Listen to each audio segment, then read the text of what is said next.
Boom, everybody. Woohoo!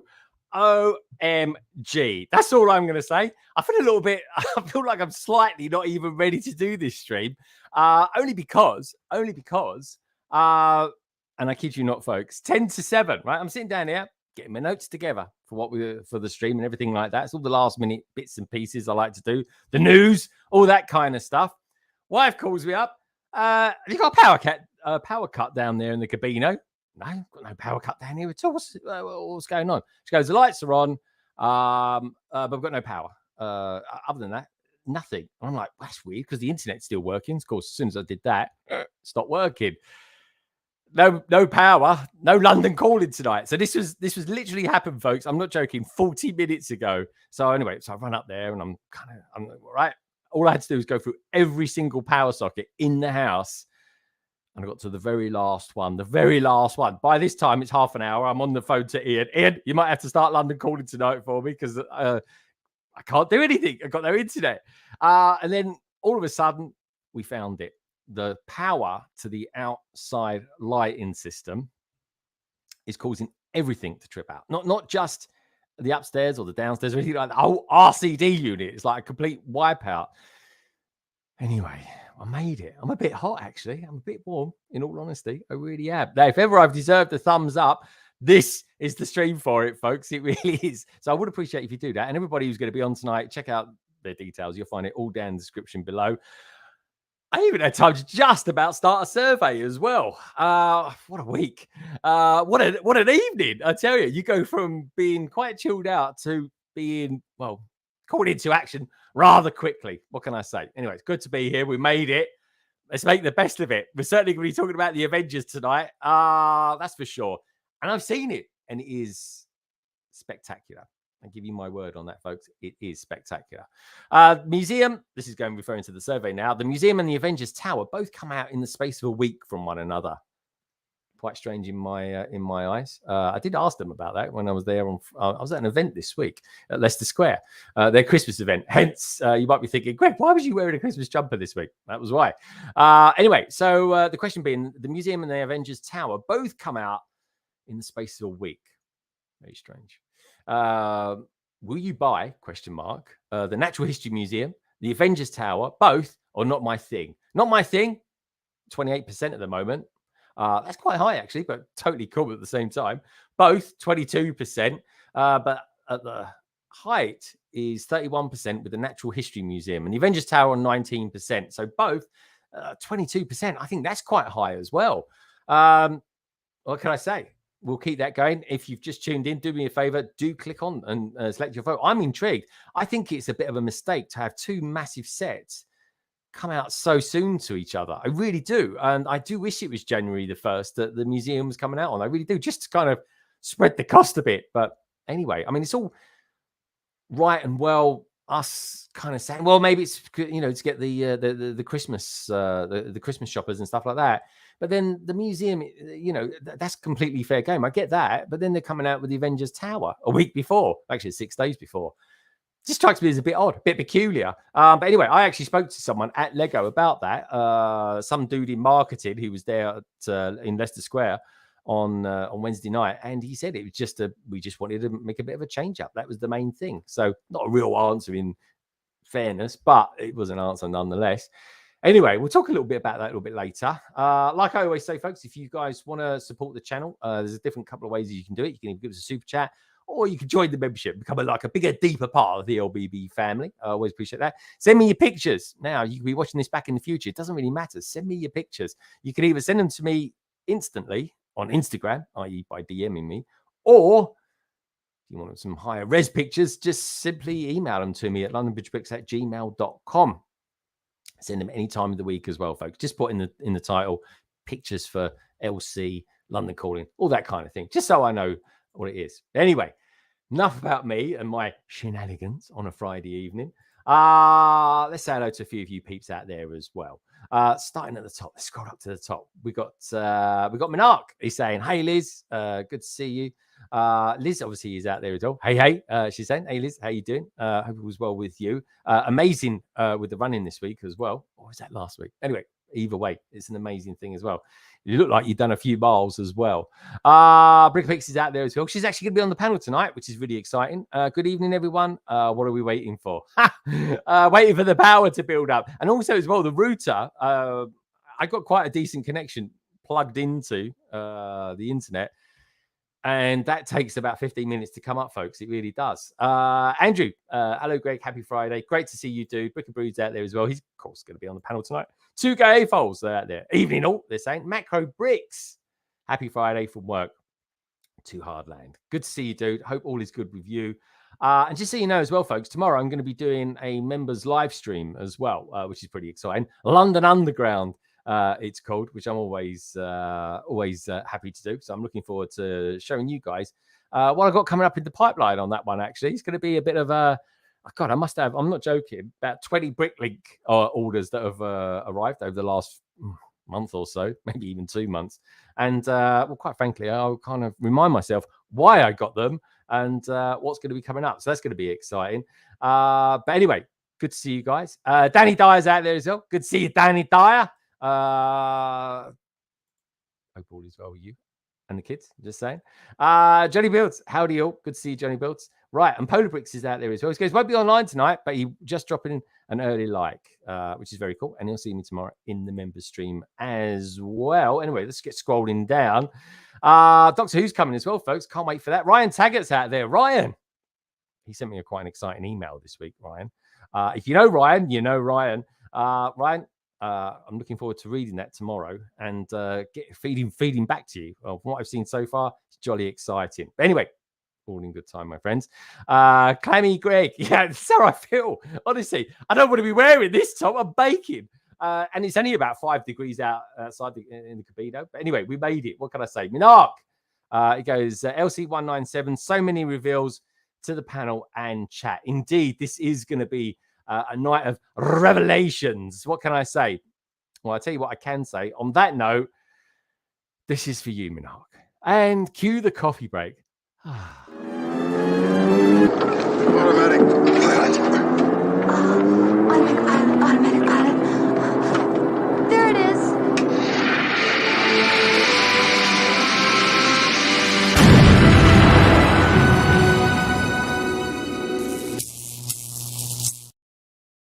Thanks for that, Minark. Really do appreciate it, my friend.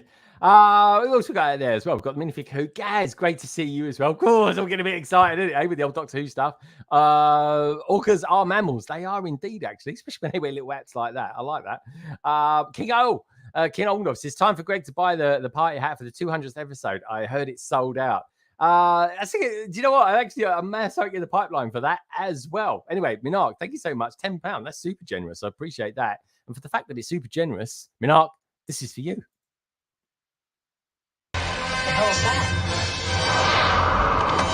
Easy, miss. I've got you. You've got me. Who's got you? I can't believe it. I just cannot believe it. He got her. Thank you so much for that. I really appreciate it, KO. Great to see you guys out there. Do me a favor, give the stream a thumbs up. If I've ever deserved it, tonight's the night. I'll give you my word. Holder66, what up? Good to see you, Will Harper. Mr. Will Harper. It's lovely to see you here, actually. You've got Silver X50 as well. Right, we've got to start getting some people on, I think. Anyway, we got Salix is out there too, saying he got her. He got her. He totally got her. I don't know how he got her, but he totally got her. He goes, wait. He called me Minark. How did he call you Minark? KO. Take your trumpet up. Minark, there he is. He got her. He got her. Is that how they say it in the West Country, Minark? He got her. Love it. There's something in that. There really is. There's a joke in there somewhere. Guys, he's in Modern Warfare 3. What can I say? And there he is. Hey, Mitty says, Mitty. Talking to Mitty, when is Bournemouth going to actually win a game? I thought West Ham had been on a bad streak, but blimey. But anyway, we've got new Avengers Tower tonight. We've got new friends, new Chinese New Year, and of course, we've got a brand new London calling 197. Getting ever nearer that beautiful 200. It really is, folks. Anyway, let's start getting a few peeps on, shall we? Where should I go first? Where did I say I was going to even go first? I'll tell you where I'm going to go first. I'm going to go up and up and up and keep going, and you might end up in Yorkshire eventually. Anyway, let's bring on. It is, of course, our good friend from Yorkshire, the place, of course, that's well known for puddings and terriers, is, of course, Kerry, aka BRICKTASTIC. Hi. Don't forget How the you doing? whippets and ferrets. Oh, whippets and ferrets up there as well. I'm Oh, good. how Thank you doing? How are Anyway, I haven't seen you for an age. I know. Yeah, it's been crazy. Things are settling down now though. So yeah. Good stuff. It's all about routine, isn't it? It's all about routine. It really is. Good stuff. Good stuff. I was watching you stream earlier on. I just quickly flashed across because I was I think I was in a meeting or something like that. I just saw it, and you were building something earlier on. Was it the Friends set or something like that? Yeah, it was the friend's apartment. So basically, I started streaming it last week. Did I? Yeah, I started streaming it last week, and I didn't quite finish it. But I basically did it in tribute to Matthew Perry, and I didn't want to continue it next week because I'm wanting to build, some Harry Potter as per usual. Yeah. So I just thought, I'll finish it now. Then I thought, why not just stick the camera on whilst I'm building it? So I just, impromptu streamed. Just do it. Just go for it. That's the way to do it. There we go. Yeah. Anyone else excited for these new Monkey Kid sets? I definitely am. I think they look wonderful. I really do. It strikes me a bit odd that they brought them out or that they mentioned them at the same time as well. Don't you think, Kerry? Than some of the other sets like the Chinese New Year ones. Especially considering you can't get them in a lot of shops. Exactly. Yeah. I know I can get them in Leicester Square, but that's about it really. And they're just kind of out of the way. They really are. Also, as well mentioned, folks, that Australia now has the largest, and I do slightly underline this and put a ring around it, certified store in the world. Not the largest Lego store. Yeah, not the largest Lego store, but the largest certified Lego store. I don't know exactly what that means. Maybe it means they don't get gift with purchases. I don't know. I think it's need a to find franchise. I think it's just done slightly different over there. Yeah, so. I don't know, but I am excited for them. It does look really, really good. I've got a load of pictures to show you as well, folks. We're getting all my Aussie mates to be sending me over pictures, so we'll take a look at those a little bit later. KO, he says, Midark, you're the Friends theme collector, and my friends have got some cracking sets coming out into 2024. They really have. Anyway, talking about cracking, Pab Cup Queen, I think in the past now, just boxes now. Where would you like to go next? Well, life does change. It is one of those things, unfortunately.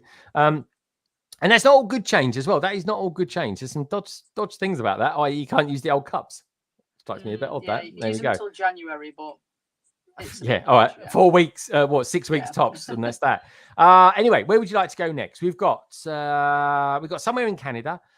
We've got actually somewhere in America. I'm not actually sure where this geezer lives. I'm going to say Paris, actually. I'm just going to say Paris because his surname sounds French. We've got Germany, and we've got some dude that's doing a really good impression of someone from Hidden Side. And that's it so far. Ian's gone AWOL. So where would you like to go? Let's go to Canada. Oh, you want to go Canada? What can I say, folks? If there's one thing Canadians can do, right, they can handle the cold. They can also handle very large trunks as well. That is, of course, trunks from a tree. And in doing that, they normally have to wear sort of lumberjack outfits, which normally means they attire a very nice kind of check shirt. This guy tonight is doing just that. Why? Because he's Canadian. That's why. Let's bring him on the show. He's, of course, Andrew, aka Brickin Brood. Hey, how's it going, everybody? How we do, mate? Let's have a look at that. Let's check out the check.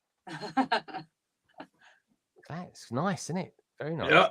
Yeah, very mobile. It's warm. Yeah, I love it. You just call it baggy over here if it's like that. This is a little bit bigger than I normally would get a shirt. For some reason, I bought this like extra large. But dude, I went to a excuse me, everybody. How's it going there, Carrie? Good, thank you. Hi. He called you a dude, Kerry. It's okay. It's fine. We're all dudes. We're all geezers. I went and saw a concert the other day, and I would say maybe 90% of the people were wearing a shirt like this at the guys and girls. It was hilarious. My wife and I were just laughing because like everywhere we turned, everyone was wearing like this type of shirt. So. Really? That's so bizarre. Because funny enough, that never dies. I kid you not, folks. Right today, a friend of mine sent me a picture that we must have taken about 3 years ago. In the office, both wearing exactly the same check shirts as well. It's bizarre. So it's a day of the checkers. Of course, Americans or Canadians call it plaid as well. Plaid? Oh, plaid. Is it plaid? Yeah. It's their take on check. I like it. Anyway, where would you like to go next? We've got Paris, Germany. Where did Hidden Side come from? Was it Newbury or something like that? Where was Hidden Side? Newbury. It was I Newbury. think It was. Newbury I've got High, Newbury. stuff like that. Oh, we've got Lower Than a Snake's Belly. Southampton. Southampton is now online. I'm being told it's online. Where would you like to go, Andrew? Well, this is Paris in America, you said? This is Paris. This is a bit of Paris in America. I'm just going to put it in that with All right. with Okay. a mixture of Asia as well. I suspect. I hope. All right, let's go to let's go to Paris with a little hint of Asia. I say I don't like to presume, but we'll find out anyway. What can I say, guy?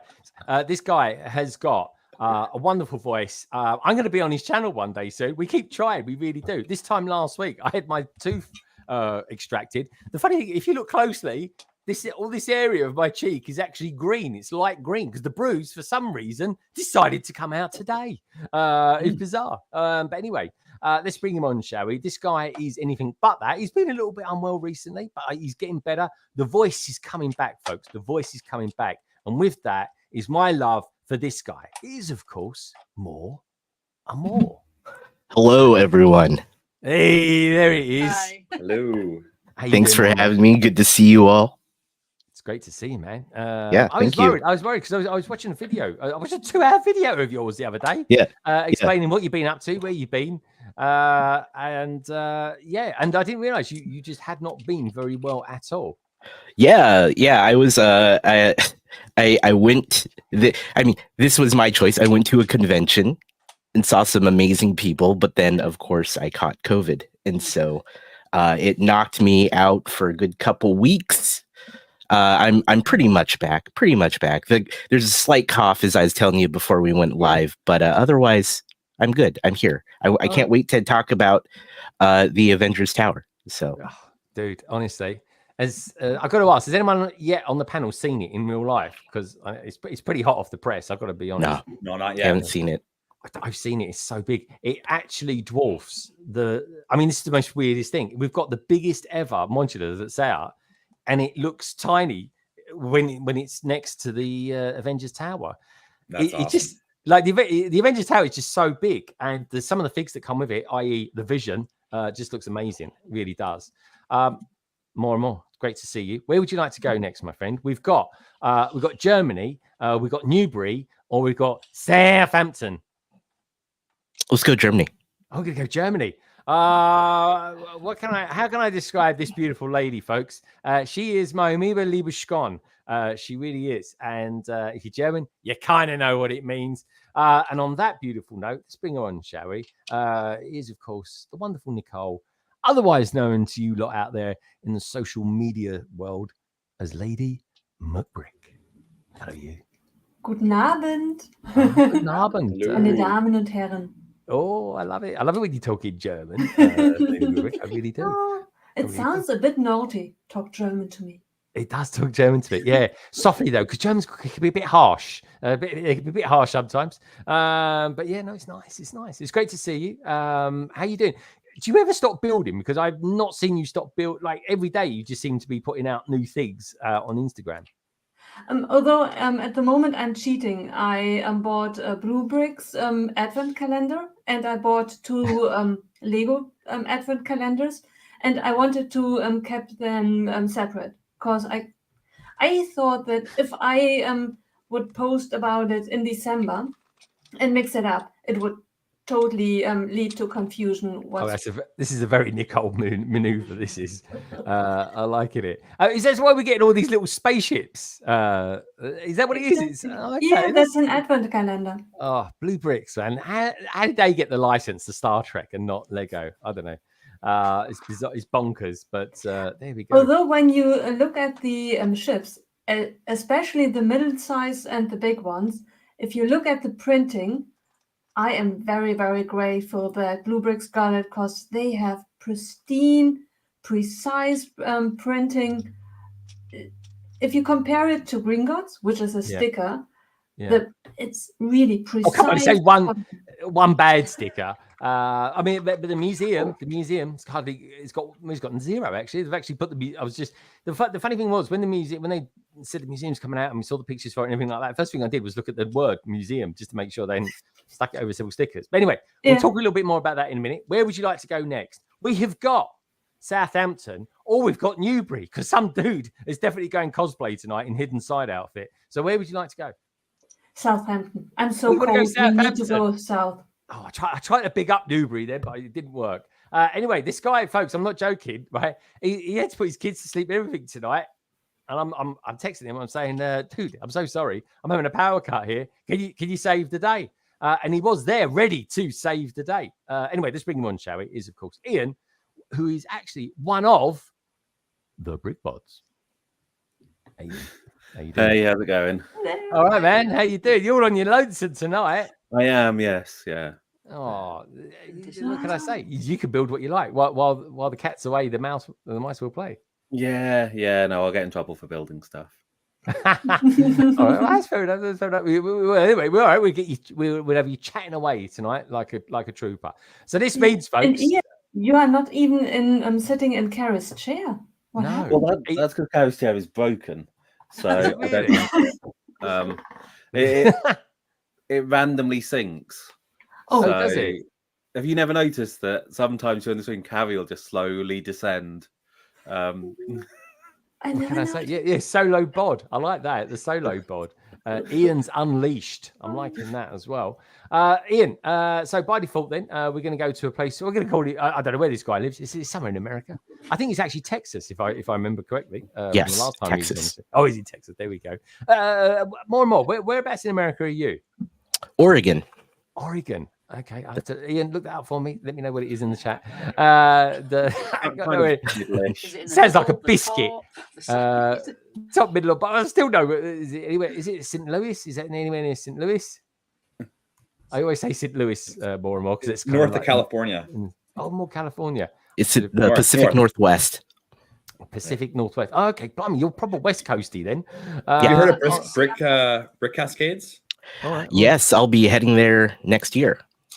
Wow. Okay. Good stuff. Well, we'll talk about that because that's meant to be a good one. Cascades is always a great name, really is. But anyway, let's get ourselves over to Newbury, otherwise known as Texas. I forget what the characters are called in Hidden Side. But anyway, let me know what you think, folks. I'll give it 10 out of 10 for Hidden Side cosplay. It's of course Rob, otherwise known as It's Rob the Builder. Hello. How you doing? Hello. Good. How are you? Yeah, man, you're looking very good.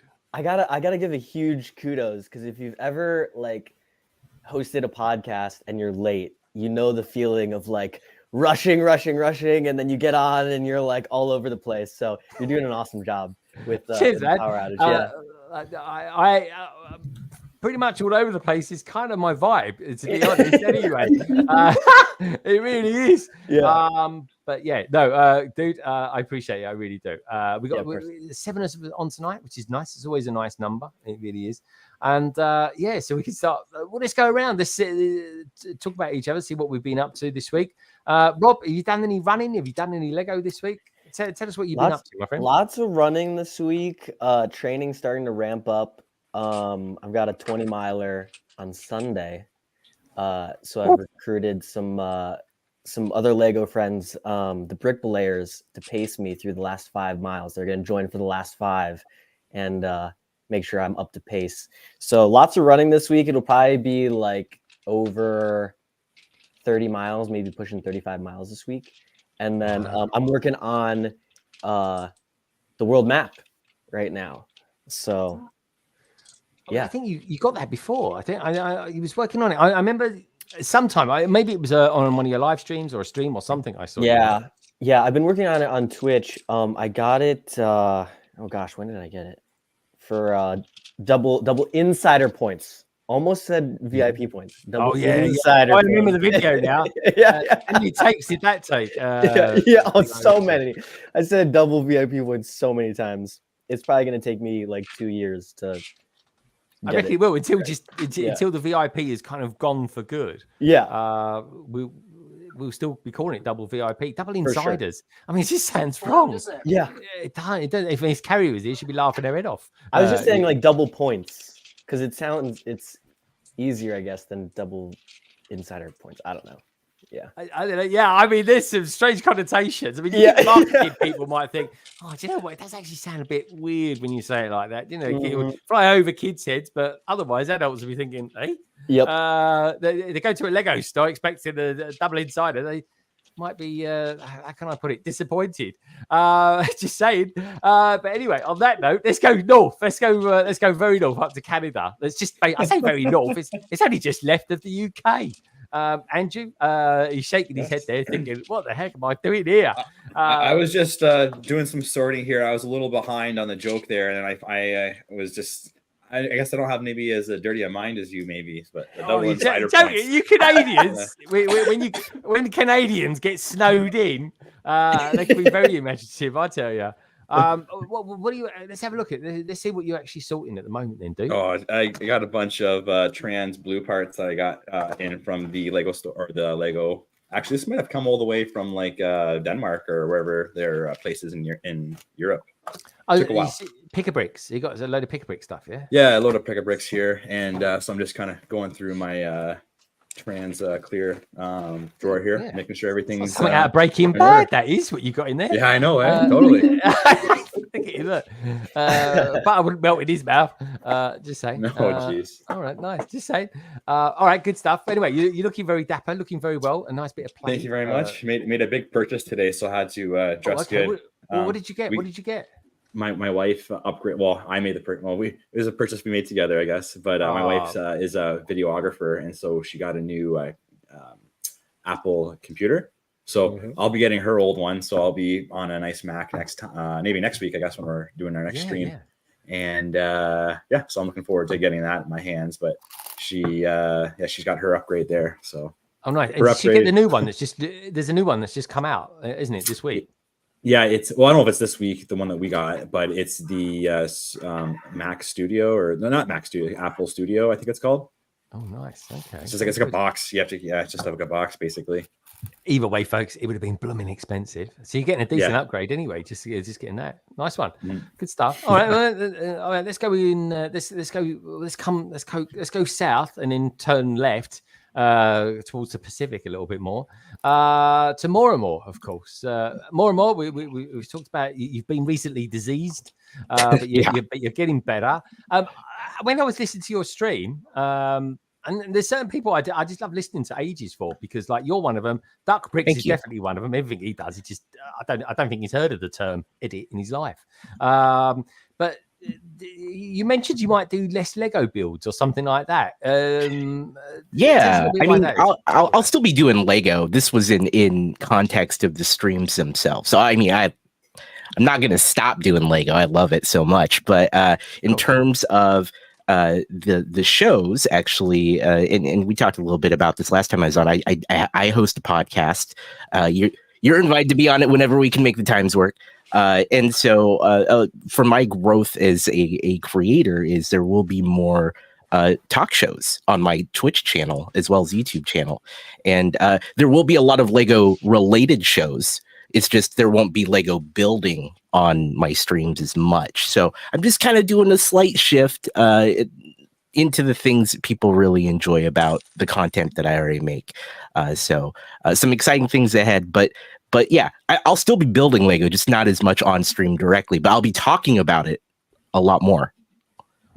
Well, that's good. That's good. Because I was getting a little bit worried then. I was like, oh no, I get a bit like that. If when Shy said, oh no, Bricklink is coming to an end, and I'm never going to forgive him or any of the rest of the crew when it kind of like sort of slightly. They were talking to someone else. I forget who it was now, from Studbuds, and they said, oh yeah, we're winding it down. We're doing one more stream, and then I think Shy said something along the lines of, yeah, we're going to do the same thing as well. And I was like, well, hold on a minute, what am I listening to here? This is not what I want to be hearing.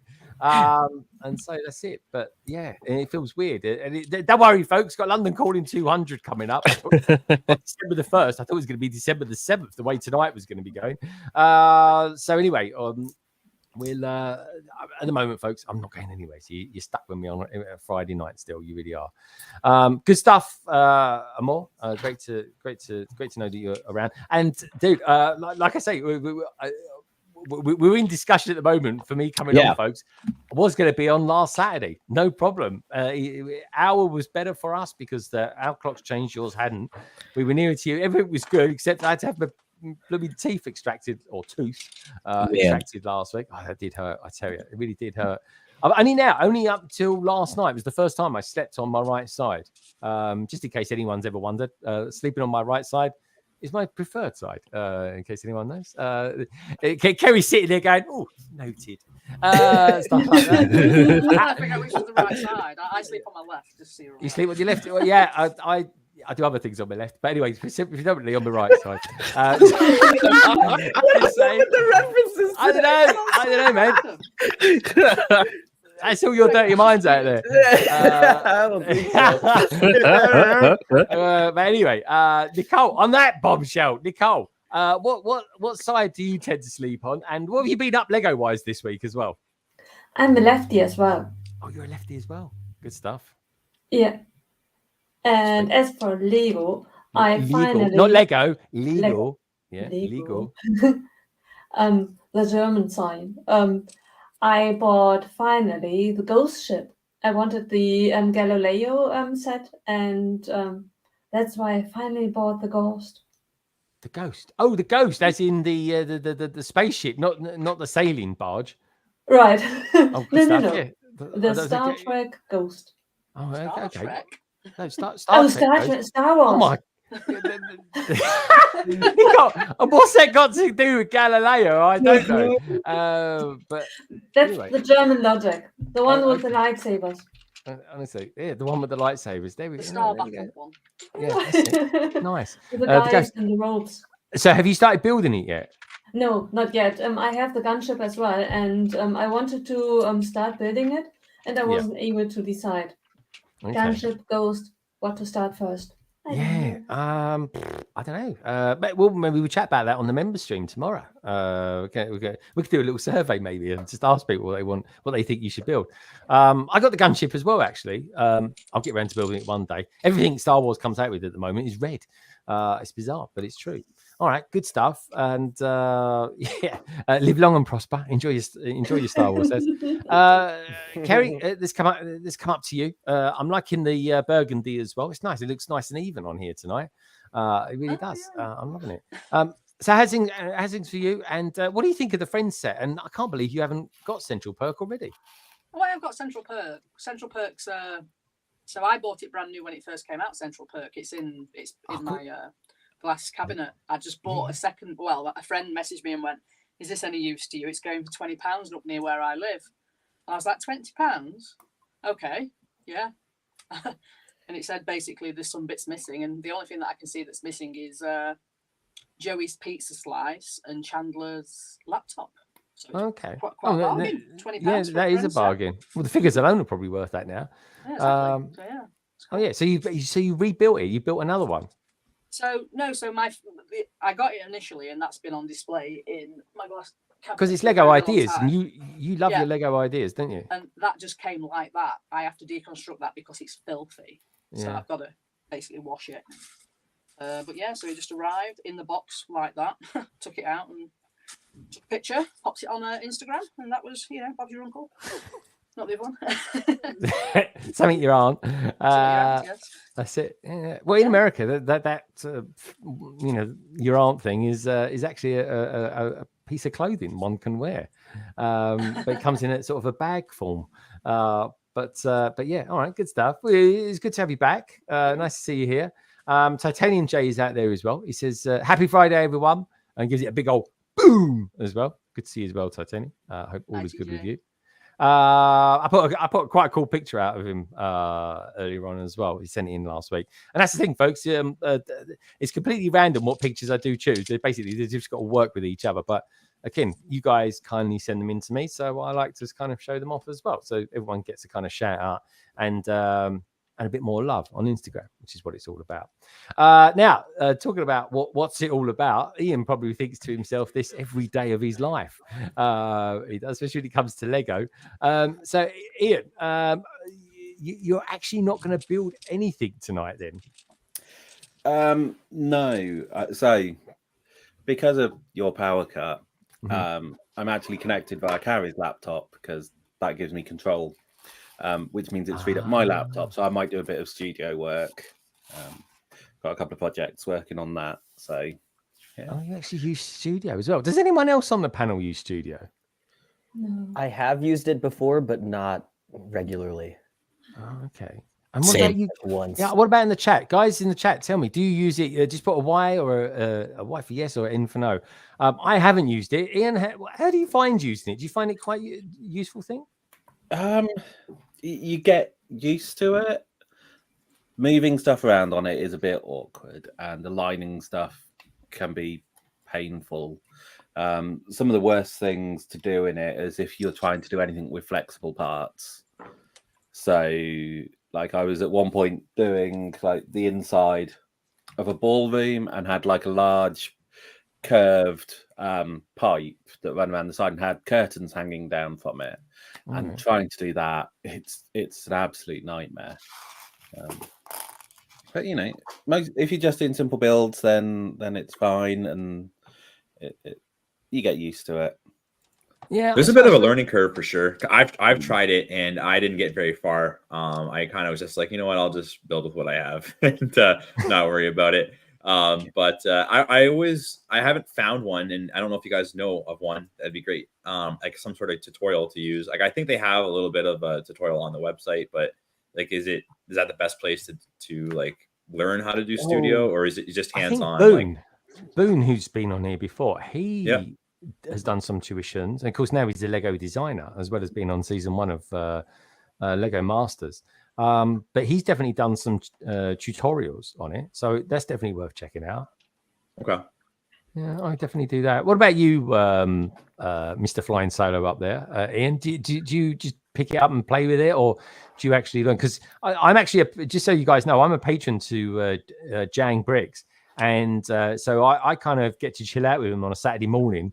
God knows what time it is. It's like 1 o'clock in the morning, your time or more, because he's kind of in your neck of the woods, Jang dwells, and he's using Studio all the time in that, and he's brilliant with it. He really is. Yeah, so I kind of just muddle my way through. I mean, so ages ago, using Lego Digital Designer, and then obviously when that kind of stopped being maintained, had to move over to Studio, and I found Lego Digital Designer a bit more intuitive to use for moving stuff around. As I say, you slowly get used to Studio. The thing that I do need to look at more is kind of how to do decent renders, because there are so many options on it.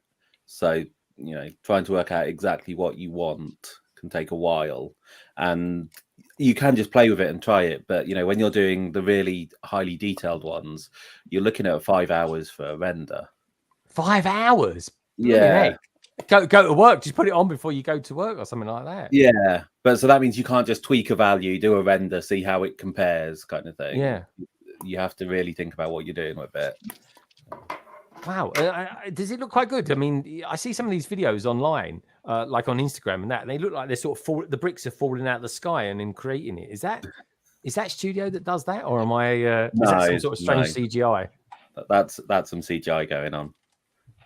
I mean, Studio does have some features, and I think there are extensions to it, so you can actually explode a model and stuff like that. I think that's in Studio.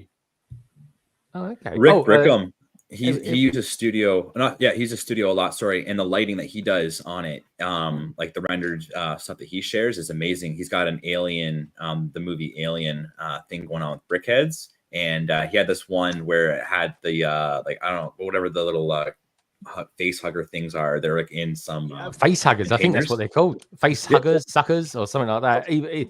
Impregnators. They're horrible things. Put it that way. Totally. He had them in some sort of like a container thing, and it was lit up. It looked real, but it was all just rendered, and it's pretty crazy. So I didn't know that took that long to render them. That's nuts.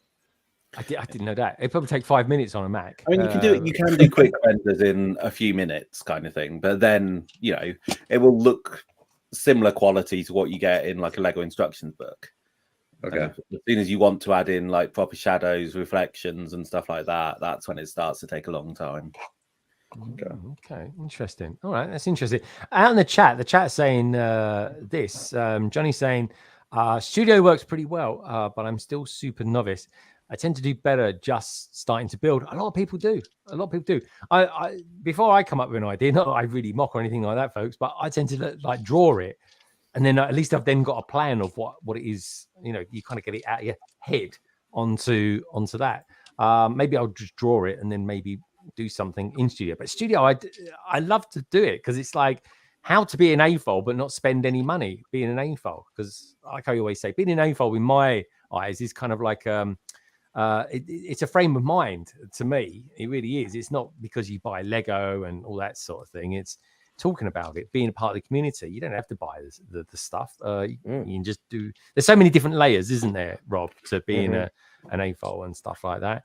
Yeah. And I met a new guy yesterday, 2 days ago. So a new guy to me, in my local area. I bought this amazing build. He had it built, and that was a Bricklink, wasn't it? Was that a Bricklink designer one? Yeah. So I paid $150. Oh, sorry, I paid $150 Canadian for it, and he told me this is all 100% Lego. He told me he only had to buy probably $60 worth of parts to finish building it because he has so much bulk Lego. He said he just got into Lego about a year and a half ago, and he just bought a bunch of bulk, and he's been piecing together things. And I wish next week, maybe I'll share it with you. He had a bunch of really cool builds. He made this a small A-frame cabin. So it looks just like the A-frame cabin, but it's a little bit smaller. And he made a rebrickable brick bank, but it was like demolished, and it was so cool. But like he didn't have much else as far as he doesn't buy sets. He just gets parts and he builds them. Well, like he doesn't. It's crazy. The brilliant thing is that Lego published the instructions. So all you've got to do is know how to use Bricklink when it's up, and basically purchase the parts and build. There you go. Do you know what I mean? Yeah, there you go. And that you want. Yeah, I mean there is really cheap ways of doing really good sets. There it is. I'm kind of working on at the moment. I'll kind of go more into depth tomorrow when I'm talking to the members about putting together the 2013 gunship and just buying all the parts for that. I've bought the main parts for it, that being the sphere turret, but I want to do exactly that, but with the modulars. And I kind of got inspired by Minark with that one, I have to say. Anyway, what Titanium has definitely said, he says, I tried Studio, didn't really like it. I prefer building with what I have in my hand. It's cool. That's old school. And you're a young guy as well. We've got Salix is saying, I made a hospital in it with a massive garage for my ambulances. Okay, cool stuff. I'm pretty certain if Ryan's still out there, Ryan Taggart, he uses Studio, if I'm not mistaken. What have we got there? Minifig who is just going to have some love. Studio definitely taught me how to use the Bricklink catalog much better. What did it say? That's good. And there are quicker renders, ? You can have a falling bricks in Studio. I've used them. Okay, cool. So it is a thing. It just takes a lot to do it. AFOL, yeah, definitely AFOL has a cost. There's no doubt about that. This is an expensive sport. I'd like to say as well. Some people call it hobby. I call it sport. I do a bit of Studio, says Chris. I dabble in it. He does. And just so you guys know as well, we'll do the draw. We'll do the draw at 8:30. So what was that? Another 10 minutes. That's all. And then we'll take a look at Avengers Tower after that. Gunship gang, definitely Salix. Love the old gunships. I just the Lego's gonna have 20% off the gunship, the big UCS one. I still don't know if I want to get it, to be honest, because this is the thing, right? I'm gonna ask the panel this next before we do.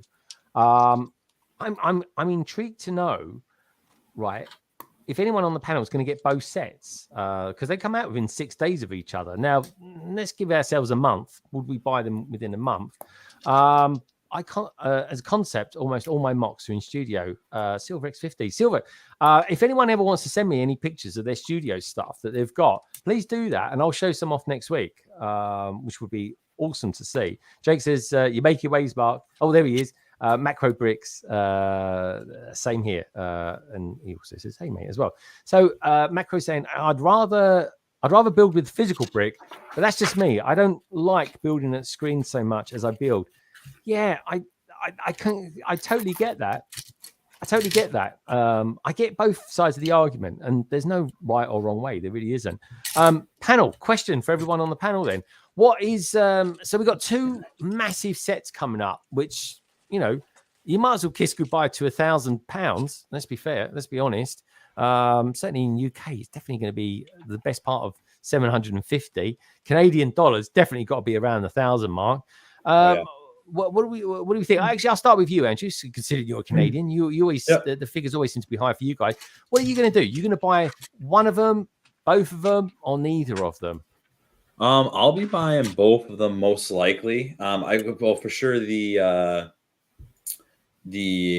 Avengers Tower has that gift of purchase, right? I guess I think it's official, right? I guess I don't know if you want to talk. Yeah, we'll be looking at that straight after the Avengers Tower.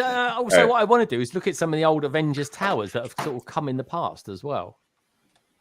But is there any news on December 1st for gift of purchases? I'm not too sure if it goes that far. I don't know. Yeah, no, I've not heard anything. I've heard rumors. I watched our Bricklink and stuff like that, which I kind of highly recommend, folks, because at least you get a sort of broad idea of what's coming. But it's not, unless it's officially said, you don't really know. And of course, while that's happening, we've got retailers selling stuff like I could have bought the UCS gunship last week from Argos for £260, which is really good. That's like 35% off. It's getting into that territory of where if I would actually buy it, but then I'm sort of thinking, what's the point? The 2013 version is my favorite anyway. So, it's just a size thing, I suppose. But yeah, and gift with purchases, that's where Lego differentiates itself between that and other sellers. But which one are you going to buy the museum first, Andrew, and then buy that a week later, or are you going to sort of wait a few weeks? Or a month or two? It depends. I think I'm trying to work it out that I might meet up with Rick Brickham in Toronto on the 26th. So I'm hopeful that they have enough for enough Avenger Towers to be picked up on the 26th. But I don't know. I'm really interested in the Orient Express coming out, to be honest with you. Like those are like a bunch of big sets coming out all in a month or so. So I'll be picking that up. I think I believe it's going to be coming out. Hopefully, it's supposed to be out already, I believe. But it's been delayed. Or does anybody heard anything about it? What's that that's been delayed, Andrew? The Orient Express. I thought it was coming out November 1st. What happened to that? It's completely disappeared. Yeah, I think it might be coming out next week, possibly. We'll see. But I forgot about that. Anyways, so I'm looking forward to I've that. got to be honest, right? That would literally finish me off for the year. If they brought that out as well, I'd be like, I don't know what to build first. I love trains. I love modulars. Rob, where are you at then? We've got the 2 bombshells, right? We've got 2 massive modulars. They are massive, whichever way you look at it, folks. They're massive. And if they throw the Orient Express into it as well, I mean, I don't know. What do you think? Greg, I've got a long list of other sets that I want to get as well. We got Diagon Alley, which I believe will be going on sale for Black Friday, which I'm very excited I wouldn't be about. surprised if it didn't. Yeah. And it's a hell of a set. I've got it sitting there, man. Loved it. There's the Venator, there's Rivendell that I still really want. So I'm kind of prioritizing stuff that's already been released, knowing that for the most part, it will retire sooner than Avengers Tower or the museum. Avengers Tower, it looks awesome. I don't know if everyone else saw the picture of it next to the other buildings, the other modulars. Yeah. Oh my goodness gracious! It literally towers above them, doesn't it? It's incredible.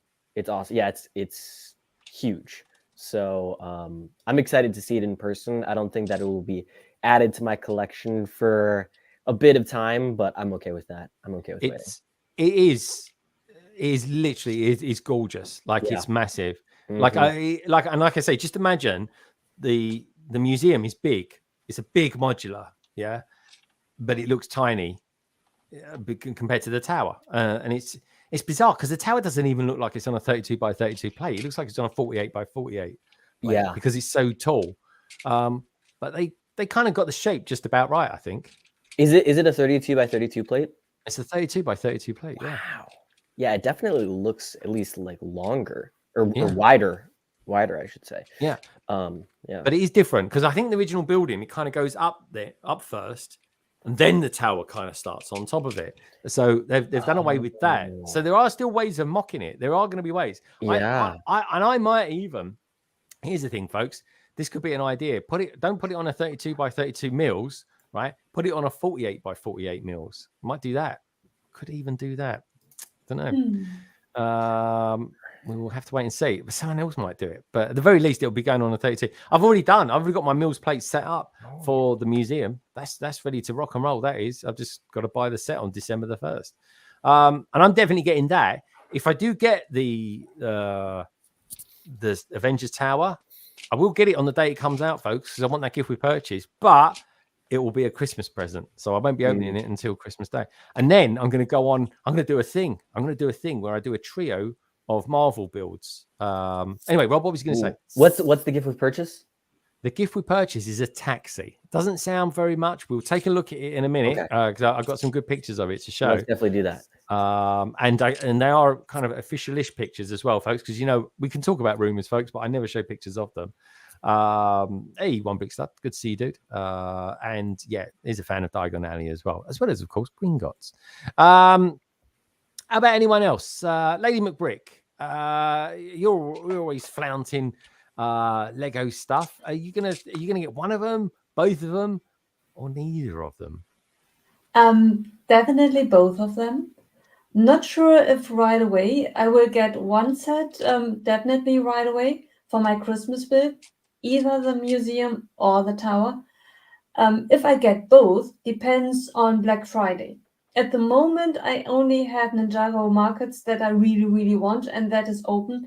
Everything else I already managed. I have the Ghost, the Gunship, Rivendell, everything 2028, 2023 related should be off my shopping list, except of Ninjago markets. So I can't imagine that Black Friday will have any surprises for me, but you never know what happens. If Black Friday gives me a lot to purchase, then maybe one or the other. If Black Friday turns out like last year, not that good, then I could imagine that I'm going to spend a bit of VIP points and buy both. Yeah, you got to be smart with the buying. You really have. And don't forget, folks, you can buy stuff that comes with gift with purchases. And I'm pretty sure that gift with purchase that comes with the Avengers Tower is going to be going for quite a bit of money, I would have thought, because it's a big expense just to get it. But there again, if Lego come out and say, right, you get this with £250 worth of spending, then it's not so bad. But anyway, we'll look at that detail in a moment. Kerry, you got any thoughts? Are you going to get buy one, buy both, buy neither? What's your feeling? For me, buy neither. It's not, obviously I don't collect modulars and I'm not really into Marvel like I am into that. I mean, I like Marvel, don't get me wrong, but I haven't got any Marvel Lego apart from the series. That's it. So, yeah, I'm not going to start with something I want. No. Okay, and what about the Orient Express then? If that comes out, I want that. I definitely want. You do want that. It's an idea set for one, and it's beautiful for another. Yeah, it is. Yeah, I'll not be getting it straight away because I'm behind on my ideas sets. I still haven't got the lighthouse. Have you not? So, no, John Lewis is selling that quite cheap at the moment as well. There's about £50 off that. Yeah, 50 quid off that. Right, so I'll have a look at that then. But I've literally I've had to just buy the BTS set, and I'm not very impressed with that. Yeah, that's the thing. That was all. Do you remember back in the day, everyone thought that was going to sell out? But they were all going crazy, weren't they? But it is what it is. It's fine. It's a Lego idea set, and they can come out with something that's cheap and cheerful. That's £10, not that overdue. Or they can come out with something that's £1,000. It depends, and we still need sets like that. It has 33% off at Very, so I've just realised actually I'm supposed to go pick it up from the local shop, and I haven't. I'll do that Okay. tomorrow. Well, there you go. So the note to self. So it's worth coming on here tonight just to remind yourself what shopping you need to go and get. Oh yeah, that's good Has stuff. anybody ever done that? I forgot to pick something up from Argos one time and they cancelled it, but they not giving my money back. Did they not? No, I can't say I've ever had that. It was only something small, so I wasn't bothered. But Ian, what about you? They should give you your money back, but it can take a while. Well, it's 6 months now, so unless I've not noticed, because it was like £10, maybe. Who knows? Who knows? All right, good stuff. Well, okay then. All right, let's throw into the mix this then, guys. The Orient Express comes out on December the 1st. What's going to happen? What do you get? What? And tell me in the chat as well. What are you going to get? Orient Express. What would you? What out of the 3 sets? The Orient Express, Avengers Towers, the museum. What one is your priority set to get? Let me know in the chat. I'll give you a shout and everything like that. On the panel, what would be your priority set to get? Let's start with Ian. I'll go round from Ian. I mean, it's hard to know. I mean, you know, this Avengers set just came out of nowhere, so I've not really had time to think about it. No, I think for us, we collect the modulars, so the modular will be got at some point.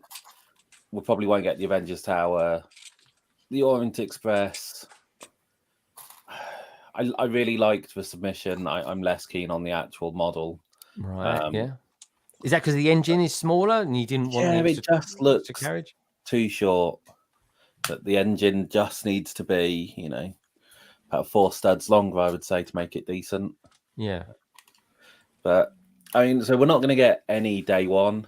So the question is, which one are we going to get on the AFOL day? And my guess is we'll go with the museum. Okay. Yeah, that's a good shout. Yeah, 15% off. It's worth doing. It's worth doing for that. It really is. It's great, which is a massive saving. It really is. What about how about anyone else on the panel? Lady McBrick. They got these 2 massive sets coming out, and then they throw in the Orient Express as well. Where would your heart be then? I love trains, but I have already so many. I mustn't buy any more because I only have 2 tracks on the big table, and I must stay away from more trains. You love your trains. When you got Studgate on the go over there, you need a lot of trains to kind of keep that in action and stuff like that. Or you just sort of think, well, it's going to be around for a little while. I won't need to get it straight away. That too. Yeah, but I already have 4 trains. So sane people would probably tell me you only have 2 track loops, 4 trains. How many can you run at the same time? And how many times do you want to switch? Yeah. I should be restrain myself. It is a thing. It is a thing. But let's talk again December 2nd. And exactly, yeah. When it's out and you've got all that going on. What about you, Andrew? You love Lego trains. Definitely. What would be your priority? An actual building or a train? I don't know. I'm closing my eyes and I'm thinking about it right now. The options in front of me. I feel like that Avenger Tower looked amazing. I haven't seen it in person. It's probably gonna blow my mind away even more so. But I feel like probably the train I think that's just cool. But I love buildings. I have like city beside me there. It really comes down, like right now, it comes down to promos, if there's good promos or not. And actually, I have a question to ask everybody about this. They have a double BIP, like triple points on some stuff, and some things even 4 times. So let's stick with 3 times the points. That's basically like 15% of whatever you buy, right? Like so that's not that great. That's pretty good. But like you see 20% at other places, like 25%, maybe some there. You may as well go there. Like the double, I feel like the double VIP points or insider points like that to me, I used to be really excited about it. But now it's not as big of a deal. Like if you can't get it on sale, like I don't know. I think every set that's coming out now will at some point be on sale somewhere. Yeah. Like I was surprised to see Hogwarts Express on sale, the big one. 20% off on 20% at Toys R Us. Yeah. Wow, that is a lot of money. I think we are going to get some good sales. Lego are putting out more gift with purchases now, so they're obviously feeling the strain a little bit. And I got to be honest, right? From what I'm seeing of this gift with purchase that comes with the tower, I'm a bit like, It ain't all that. It's really basic. Like, it is not. It doesn't make me want to get it. Put it A that unique way. figure would be good, right? If it had it. Yeah, if it had it. If it had If it. it had it, I'm assuming it doesn't. Yeah, I don't think so it either. is. It's a bit weird that the set even comes with Kevin Farhi or something like that. He's like a. He's in the gift with purchase. No, he's in the actual okay. set. He's in the set. It's bizarre. I think that's cool. I think it's cool as well, but I just think it's a really odd move. It's like having Steven Spielberg in the set or something like that, isn't it? They had that. They had that in the studios. They did. There's one set. Yeah, I've looked into it. No, you're totally right. Yeah, I remember Cy O'Connor actually has got that. Got that figure. Okay. What we need is a bloody George Lucas. There you go. It's true. Yeah, because that will sell just like that. It really will. For sure. It's like the Santa figure, basically, just not wearing a suit. No, it is really. It is. Yeah, just put him in a nice plaid outfit or something like that. Yeah, exactly. There you go. Exactly. Played. The lumberjack. Yeah. Played. More and more. What about you? Have you got any particular sets more that you do collect? Are you a Lego Ideas man? Do you always go for them sort of sets, or do you just go and buy and build whatever you fancy? I'm a bit of a wild card. No, I like most things in terms of what's coming up. I gotta admit I'm a big Marvel fan, so I'll go for the Avengers Tower, but I'll eventually get the museum and the train. So generally, to me, if it looks fun, if it's a nice, cool looking set that just might have a presence, and it looks fun to build, I'm all over it. And all three of those look great to me. So I'll probably go with the tower first, though. Admittedly, because I've just been a Marvel fan most of my life, and so yeah. Favorite superhero? I need to know who's your favorite superhero then, if you're a Marvel fan. No contest, Spider-Man. I'm not surprised, actually. Yeah, I grew up on the comic and then the animated show, and then when the movies came out, it's just been a big thing that I'm a fan of, and so much, in fact, that so many friends and family over the years, like I could literally build a Spider-Man shrine if I wanted to. I had a couple years back say stop getting me Spider-Man stuff. I still love it, but I have so much of it. So yeah. Okay, let me say something a little bit controversial, right? If I said to you, I think that the Into the Spider-Verse is the best Spider-Man movie, where would you go with that? What would you agree? Would you say no, it's not that, it's not that? I would agree. It was an excellent film. It was done very well, and we got a focus on a different Spider-Man that I feel like needed more of a actual story put in front of a wider audience. So yeah. I completely agree with that one. Is that the first one or the second one? I think that's the first one. The first one, because then it's Across the Spider-Verse would be the sequel. Yeah. The sequel, which was pretty good as well. So yeah, I haven't seen the second one yet. I do want to see it. Pretty good. Do you know what? It wasn't until I watched that film that it suddenly struck me, and this is going to be a bit of an odd thing to say, but I suddenly realized that Spider-Man is for all people of all different races, backgrounds, and stuff like that. Because once that person has got the mask on, it could be anyone. It could be any one of us. And I was like, yeah, man, that's pretty cool. I like it. Do you know what I mean? I just thought, damn, that is absolutely brilliant. You know, so yeah, so I just love the film. I love the animation style on it and the cinematography and all that. So well done. Yeah, it is. But I got to be honest, most Spider-Man movies are actually pretty good.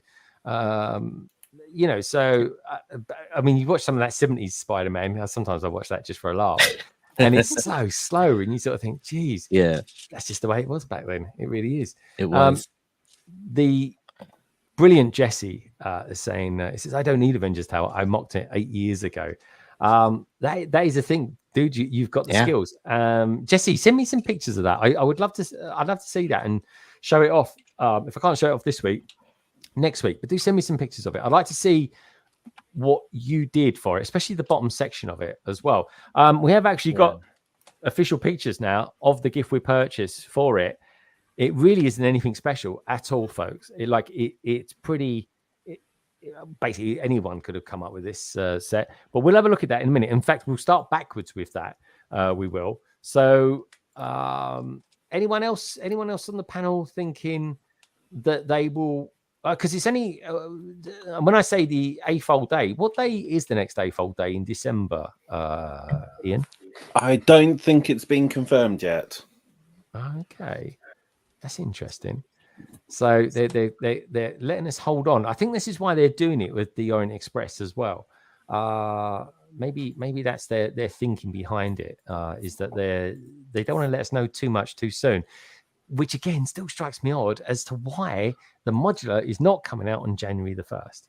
I just don't get it. And if January the 1st comes around, we've got the new CMF series, we've got the new Monkey Kid sets, the new Friends. I mean, some of those Friends sets, they are great. Like, they are brilliant. But anyway, let's hold it there for a moment. The year sets look amazing too. What's that? The Chinese New Year sets. The Chinese New Year sets. That dragon, I think, looks great. And the what's it called? The one with all the green pieces in it. Oh, the Homecoming or something like that. It's called Family Reunion. Family Reunion. That's it. Yeah, it looks amazing. Again, I'd love to get it day one. But we'll have to see. I have to kind of go with what works in the city at the moment. Orient Express, Avengers Tower, and the new modular work pretty damn well. But there's going to be some good deals out there, folks. Anyway. Hey, I got a question. The Chinese restaurant would look great in your city. Yeah, I got the noodle bar, and I want to get another one, because there's a rebrickable on that. Andrew, what was you going to say? I went to Best Buy today, and they were like, we were talking about like maybe holding off for Black Friday for sales and whatnot. And the guy was saying that all the Black Friday sales are basically kind of on there, at least at Best Buy, because he was saying that because of COVID, they don't want everyone there on one day. Like, I don't know, like for the release of the modular, maybe they don't want everyone there on January 1st. Good idea. Good idea, because COVID is coming around. This is like round 3 or 4 for COVID now. And of course, now, folks, we just got to learn to live with it, like more and more has. And that's the thing. When you get around a lot of people, the chances are you might get it. But the main thing is, folks, is to just be aware of things you're touching, all that kind of stuff, and just look after yourself and be safe. That's the most important thing. A lot of people get very ill with flu. And if you look at the statistics of that, that'd be a little eye opener for you as well. But anyway, here's a little eye opener for everyone. Let's draw the members. This is the members one, folks. All we've got to do here, right? Is let me just pull myself down here so you can see me. There we are. So basically, I think we've got about 51 entries this month. So thank you, everybody who is actually a member. Now, the winner of this is the first person that gets drawn out. The first person that gets drawn out will win either a £20, and this is for Amazon or Lego, of course, a £20 or $20 or €20 voucher. That can be either an Amazon one or a Lego one. So quite good timing for this time of year, because let's face it, folks, you can never have too much Lego. You really can't. So anyway, we'll do the spin, and it will be the first person that gets drawn is the winner. I think we've got some nice music on this. Feel free, panel, if you want to show off some of your dance moves. Ian's definitely got some great dance moves, because it's how can I put it? Entrapped Carrie back in the 1970s, when she saw him on the dance floor doing his stuff at the discotheque. She couldn't resist him, and he still got it to this day. But anyway, folks, if all goes well, we'll have a winner drawing in just about a minute. Here we go.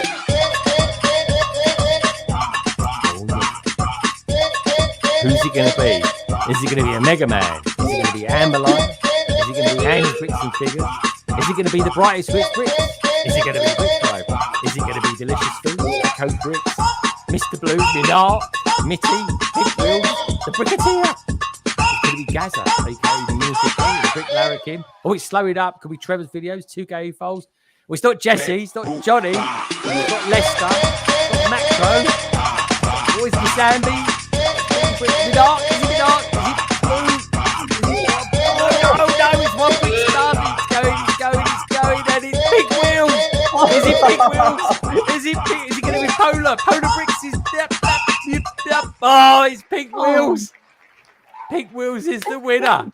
And Yeah. so deserve it as well. Congratulations. Very great. Congratulations. Pink Wheels, you are the winner. Now, I know for a fact she's out at the moment. She's seeing family, but she's going to be part of the replay gang. So if you're a part of the replay gang, do me a favor, folks. Leave a comment. Pink Wheels, if you're watching this back as part of the replay gang, of course, leave a comment as well. And probably say, hey, send me the money. And I will do. Meredith, good stuff. She's actually going to become on London Calling pretty soon, actually. And I'm super stoked that she won that.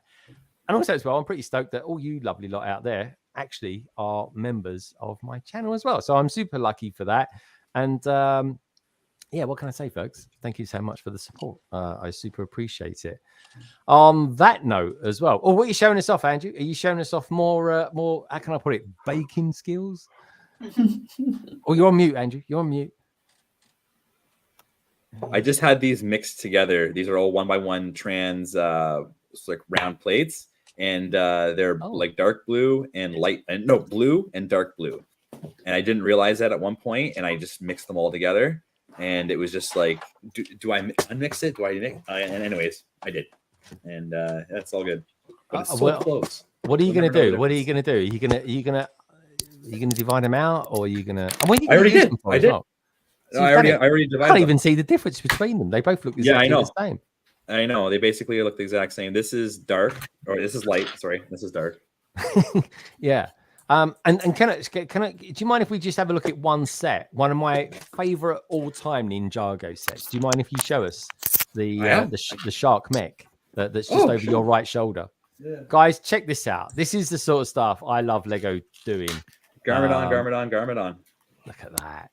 That is a mech and a half, isn't it? Look at that.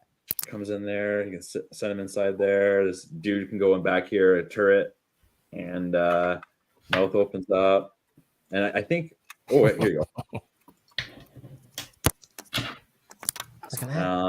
But yeah, pretty cool. Very good. I love it, mate. I love it. What did you think of that set when you was building it? I don't know. It was. I feel like when it came out, because we got it when it was released. I feel like it wasn't. It was a hard one to get. Like for some reason, it wasn't in very many. It wasn't on the shelves for very long. I don't think. No, it was fun. Like my son and I.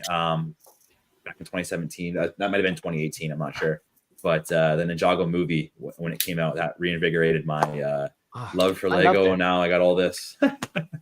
I totally love that movie, and but I know it's a different. That was a weird thing. That was my introduction to Ninjago, and then I watched the cartoon. I'm like, this cartoon's nothing like it. No, totally not. It's good though. Well, yeah, completely different. Fresh from season 4. We've got Lewis out there as well. He's going to be on. I think Lewis is on next week as well. I got an episode coming up. I'm pretty sure it's next week. It's never been nearer. Put it that way, folks. We're going to have about three from season 4 on as well, including Emily and her partner too. Anyway, I think it's about time. And we're an hour and 15 in that we start having a look at the tower. And here we go. This is it, folks. This is it. We've got Brick Larrikin out there as well, all the way from Australia. Good to see you, mate. Hope all is good with you. I should pop myself over here. There we go. Actually, do you know what? Should we put myself down? Should we put ourselves down here instead?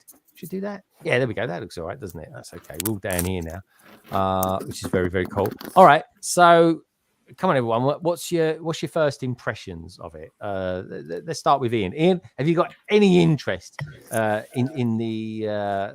I keep going to call it Amazon Tower, but of course it's the Avengers Tower, or the Alexa Tower. Maybe we call it that. But anyway, what do you reckon, Ian? What's your thoughts? I mean, it's a nice tower. It looks fairly, representative of what you see in the films. It's not going to go in our city. Just you've seen it next to a modular. It just would look ridiculous within the city doing that. And it's crazily expensive. But I don't know, whether get it on a decent deal, sell off the minifigs. They're gonna be most of the price, aren't they? Yeah. So we may at some point end up with it.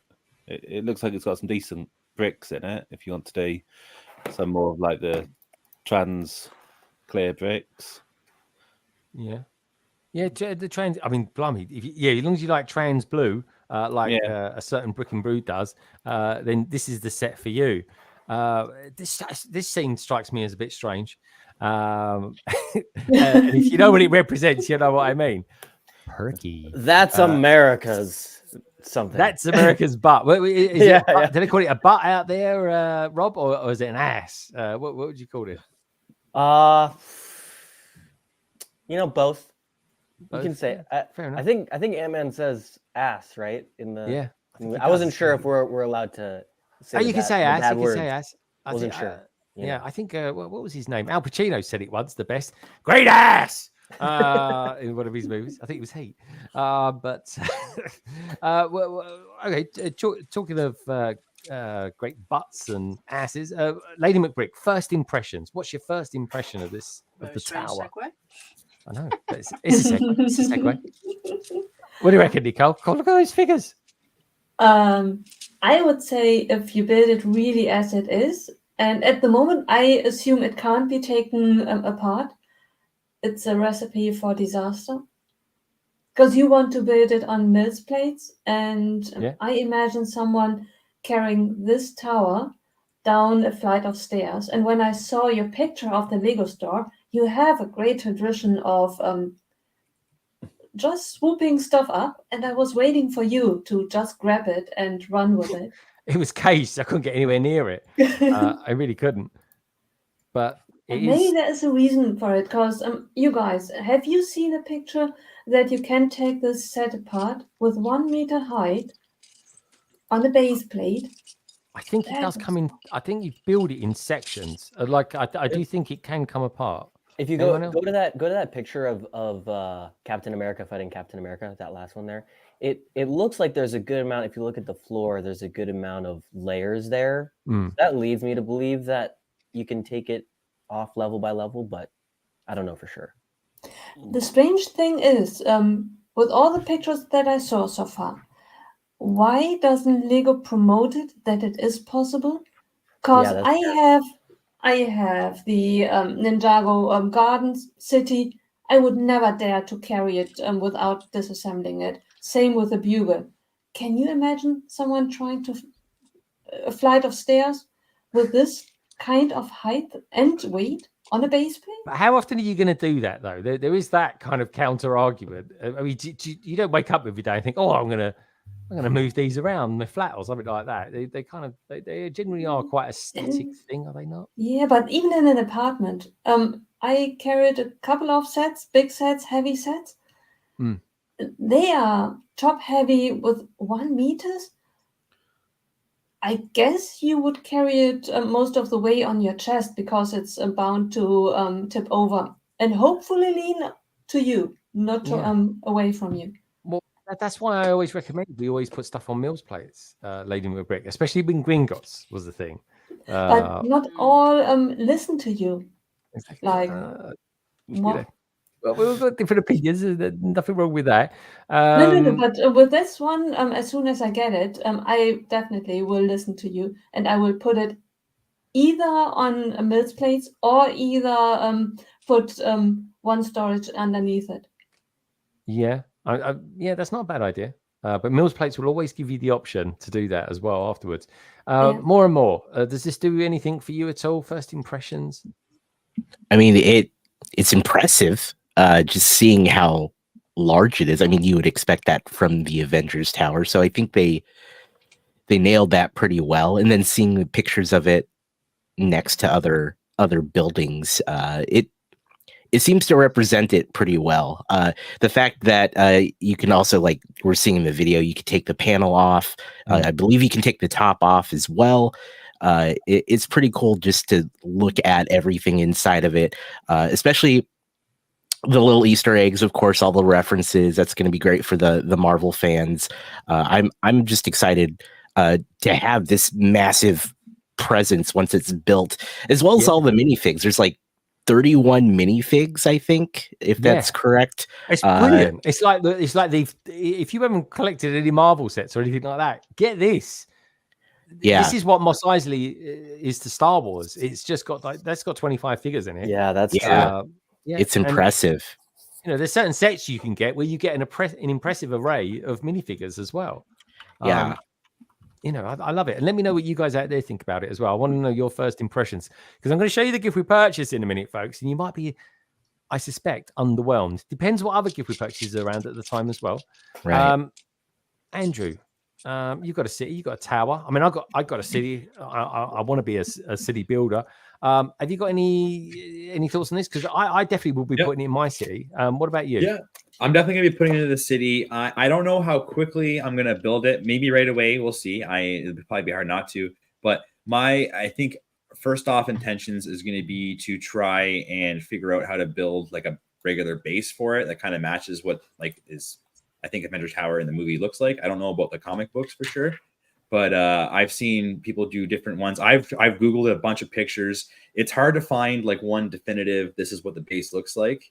I've seen tan bases. I've seen white bases. So I'm going to try to build basically just kind of like a base. I don't know if it'll be an interior. It'll probably just have to be something strong enough to hold the rest of that set.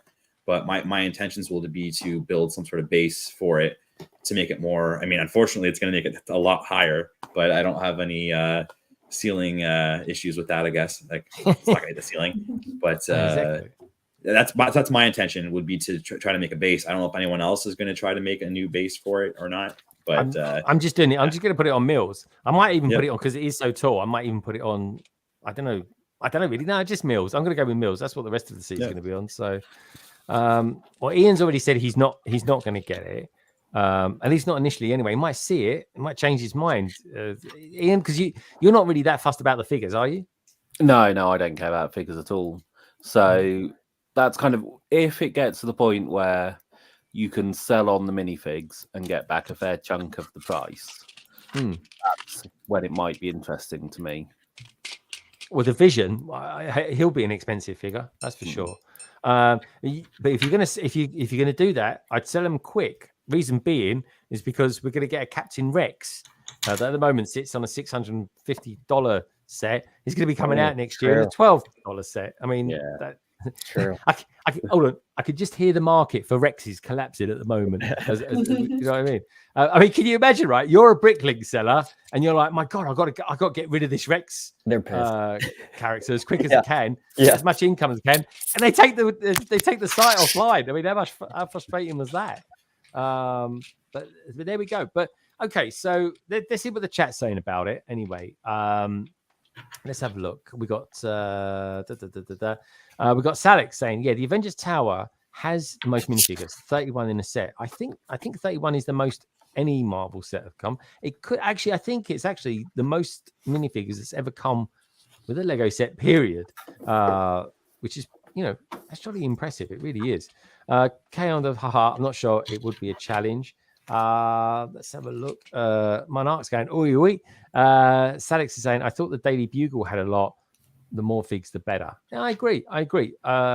Salix, I really do. And people are saying, there's a lot of them that have been used before in sets. You're going to get that. It's 30 figures. I mean, 31 figures. Minarch has some clutch power. I'm surprised no one's ever used that clutch power as the name of a YouTube channel. Just throwing it out there, folks. Just throwing it out there. We've got room. It's tall, immersive, brood. I'm going to make it taller for sure.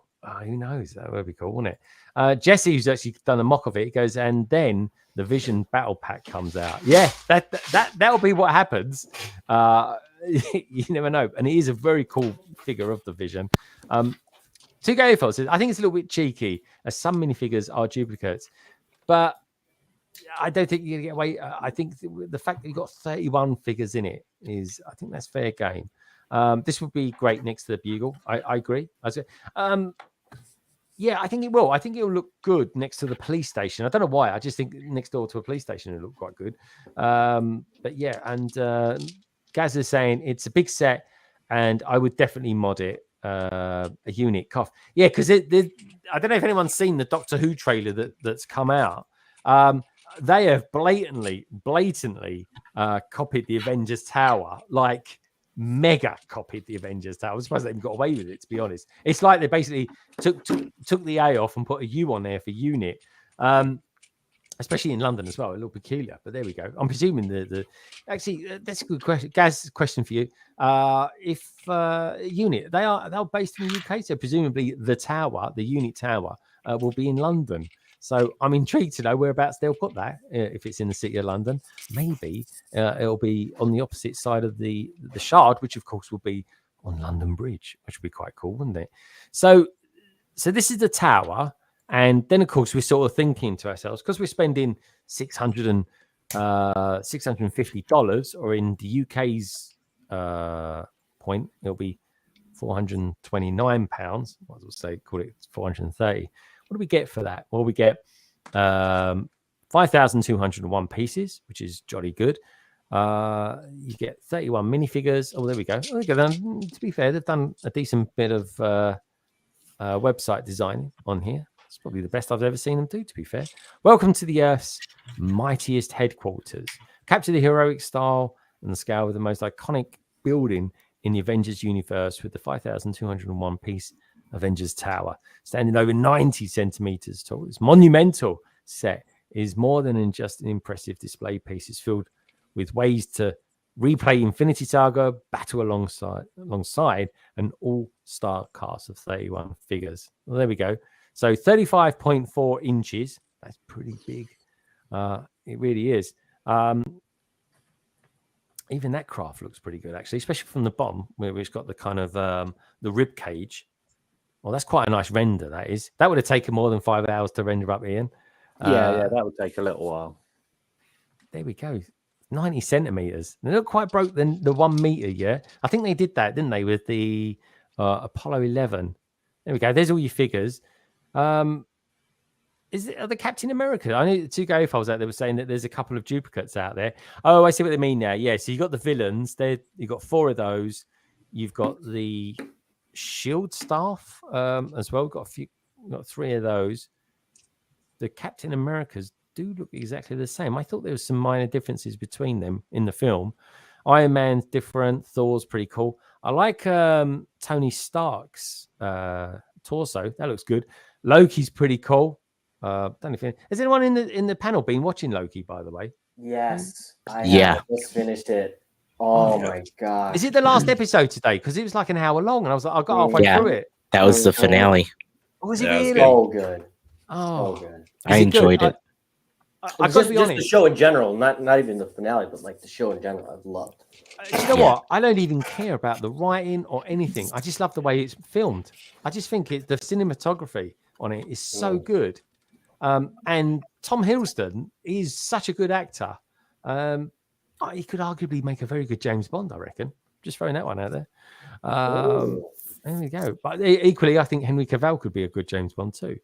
So this is an interesting. Henry Cavill to be a James Bond. You'd like that as well, would you, Kerry? Yeah. Any particular reason? No reason. No reason. Just like it. He's just a really good actor. He is a really good actor. He's good looking. He's got some big guns on him. Looks great in a tight Lycra outfit as well. Would you like to see him donning a nice suit as well? I'd love to see him reenact that James Bond scene that Craig Charles did, that Daniel Craig did. Coming out of the sea. Yeah. I bet you would actually. I can't imagine why. Actually, I can actually see it. Yeah. Because he did. To be fair, he did actually come out of the sea in one of the Superman movies, didn't he? So he kind of had that a bit, but he did have a big beard on him as well. Anyway, chest hair. It's like yeah, because he's a geezer. What can I say? Anyway, let's get back on track here. So this is an interesting one. Kevin Feige, I think they pronounce it. President of Marvel Studios. They are saying he's actually going to come to Star Wars now. He's going to save the day there, hopefully. This does look good, I have to say. Oh, God, look at that. Hard to find Hulkbuster. Why would anyone buy that? I don't know. But anyway, this is... I like it. I think it's pretty cool. What are they saying out there? God, really? You've never seen Loki at all? It's really good. Loki was brilliant. Yeah, I'm going to watch that. Do you know what? I got halfway through it and I was like, this doesn't feel like it's going to end anytime soon. So I clicked the remote and it's like, yeah, got another 35 minutes to go. And I was like, oh, I'm going to save this. This must be the finale. Yeah. It's so good. And do you know what? They film it so well. You do actually keep with what's happening as well. And damn, So the thing that I like about it is, like, this is kind of a Lego tangent over to Marvel real quick. But yeah, like, go with it, mate. I feel like Disney, there's been a couple movies that have come out where the bad guy in Disney isn't actually a bad person, but they are like, I don't know a better word than just like misunderstood, and they still think that what they're doing is the right thing. And I think that is a totally, human trait where everyone thinks that what they're doing is the best thing. And with Loki, it's been this like very slow burn ever since like the first Avengers movie until the show, where it's like this misunderstood character is coming into his own. So it's Loki's my brilliant. favorite. I think it's my favorite Marvel. Do you know the thing? You know what I love about them when they're saying it is that he's quite open. He says, "I am a god," and I'm like, "Yes, you are." So bloody, be brilliant and be a superhero. Because I used to, when I was back in the day when I was at school, my favorite lessons were classical studies, and I did a course and all that stuff on it as well. But I used to love it because they're superheroes, Roman gods, Greek gods, Norse gods. They're all superheroes, or at least in the modern day anyway, they would be classified as them. And dude, I love it. I really do. And yeah, I think Loki is a rogue. He will do what he wants to do, but for the better good. Right. And now for the better good. But before it was more a selfish thing. But I just feel like I've been on a journey since day one. I mean, there's this scene in this, isn't there, where he gets smashed by the Hulk. He goes, "You're just an animal. I'm a god." And he just gets hold of him and just smashes him all over the place. Yeah. And I was like, yes, I'm a Loki fan now. But also, I love the Hulk. But then since then, I got to be honest, since that movie, to me, they seem to have dumbed down the Hulk quite a lot. But like you say, and I definitely am interested to know what more and more thinks about this. Like you said, Rob, the best villains are the villains that I genuinely think they're doing the right thing. Yeah, they really are. Real quick before one more chimes in, there was this I forget who I heard it from, but they say heroes and villains are exactly the same, except a villain is hurt and they say, "The world made me feel this way, so I'm going to make the world feel this way." And a hero says, "The world made me feel this way. I never want anyone to feel this way again." Yeah. It's just like a little change in perspective. Because I tell you what, right? There's a really good Marvel TV show coming, right? I saw the advert for it and I was shocked how graphic it was. And I'm thinking, bloody, this is Marvel superheroes, right? And it's called Echoes. Echo or Echoes is called. Oh, Echo, I believe. Yeah. Echo. Honestly, Rob, watch it, and you're like, "Oh my god!" So this and Echo is part of the Daredevil universe, and you've got the Kingpin in there as well, which of course is associated with Spider-Man. And my god, it's like, well, that is a TV show for 18+-year-olds. That's hard. Hard and harsh. Supposed to be rated TV mature, so which is something they've never done. And it will be on Disney Plus. Yeah. Disney Plus. Okay. Yeah, and it completely got vibes. Did you more? If you've seen the advert, did you get the vibes that it was like the old Daredevil TV show that was on? Oh yeah, they were definitely going for those gritty, violent vibes that the Daredevil series went for. And I mean the source material, it's all the same. Echo is a Daredevil centric character, and so they definitely, if they were going to do it, they would have to somewhat embrace the level of material that some of the Daredevil comics have gone down, which is fairly mature in some of their stories. And so I was completely surprised that the whole Echo series is going to be mature, but it makes sense because they had to do that. They had to do that to kind of match the material that the source material it comes from. But Daredevil seems to get a little bit dumbed down in She-Hulk. So was true. like, what are they doing to Daredevil? They're like, what are they doing to this? I mean, I don't know. And maybe because of Echo, they're gonna turn his violence level up a little bit. I'm not sure, Yeah. but I don't know, man. I do quite like the big prime superheroes, right? Your Supermen, right? Your godlike beings, Thor, and all that lot.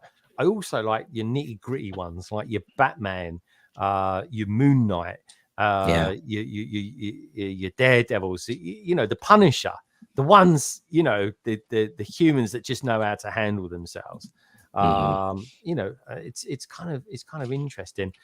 Here's an interesting fact, actually. This is very true. If anyone wants to read an amazing comic, Daredevil by Frank Miller is very, very good. I'd also recommend Batman by Frank Miller as well. The Dark Knight Returns, best comic of all time, and that's I'll just leave it at that. Those are excellent. I'm glad you know of them more and more. Yeah, this is cool. I'm looking forward. The more I chat with you, the more I'm looking forward to coming on your stream. Looking forward to it. I don't know. It's just you know, it's like the Flash when he said to Bruce Wayne, so remind me what your superpower is, and he just went, I'm rich. And I was like, hey, that's a good superpower to have, man. It really is. Unlike all us, of course, because we buy too much Lego. If we've got Bruce Wayne into Lego, I'm sure it'll be as poor as we are. But what can I say, folks? Surround yourself with Lego family, and you're the richest man alive. You really are. So okay then. So we're a little bit of tangent there about Echo. Check it out, folks. It will raise your eyebrows, that's for sure. Can't wait to see that. So something I was looking forward to seeing, which was the gift with purchase, until I saw it, and I was like, I don't think I would go out of my way to buy the Avengers Tower to buy and get this free. Now, what do you lot think about this then? What in the world? Yeah, it's a bit of a letdown, isn't it? This is totally unexpected. Okay, we've just gone from down there. We got a taxi and a Black Panther on antenna. I did not expect this at all. I'll be honest. When I saw it, I was very surprised.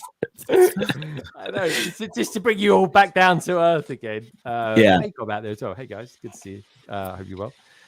Yeah, I don't know, man. I'm sure there's going to be other gift with purchases hitting certain price levels, and that I would not get the Avengers Tower just so I could get myself a taxi that's probably got stickers on it as well. Yeah, a bit of a shocker, really. More and more. You seem more shocked than I am. Yeah, I mean it's a complete surprise. I mean, I see, you know, the timing of it with the Avengers Tower. Sure, like that makes some sense. But as a gift with purchase, I just wouldn't expect the Black Panther and a taxi. That if you asked me what I would expect, I probably could have come up with anything but that. So I don't know. I don't know about the rest of you, but it's a strange one in my opinion. That's a good point, actually. It is a strange thing, but if I remember right, the Vendetta came with an even stranger one, right? Oh God, it was a patch. Yeah. You're right. No interest in that at all. I mean, yeah, that's a good point. Yeah, I'd rather this than a patch. But this isn't even a speed champion. This isn't even a speed champion level car. This is, I mean, they're basically, they've got cars out there this year that use both those windscreen sections. They're just not as neon colored as what this one is. But yeah, a Black Panther, a taxi driver. It doesn't go too much into detail as to what else you get. I don't even think there's two more figures, right? Yeah, there they are. There it comes in one of these cheapo boxes as well. This is definitely when Lego come out with these sets in these boxes, there is definitely they're thought at the last minute. We better get something out with them as well. And you know it's bad when the barcode is almost as big as the main picture as well. And this is for 10+, and I think the Avengers Tower is 14 plus. What do you reckon, Andrew? I mean, what do you think? Are you pleased it's just Lego we're getting instead of an old patch? I mean, knowing that there's no unique parts in it makes it a little bit easier to maybe miss it. But I'm gonna have to play it by ear. But when we see what happens around those dates, I definitely want it. I remember when the Daily Bugle came out, I like took the day off work and like drove up to Toronto, picked it up, came back and started building it like that night with both people online. And it's good so I was really excited for that. Oh, for sure. So I mean, if that's happening, then that'll be cool. But it is for sure like a disappointment. Like like the patch, like it's not much different. We've had some good gift with purchases this year. This ain't one of them, Lego. No. What can I say?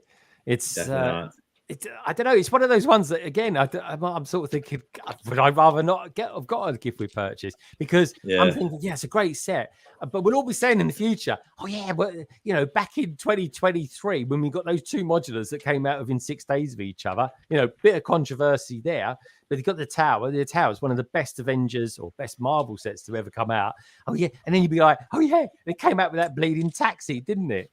You know what I mean? It's just, this is not a draw to buy it. Now, if you buy it day one and maybe say 50 quid, I'd do that.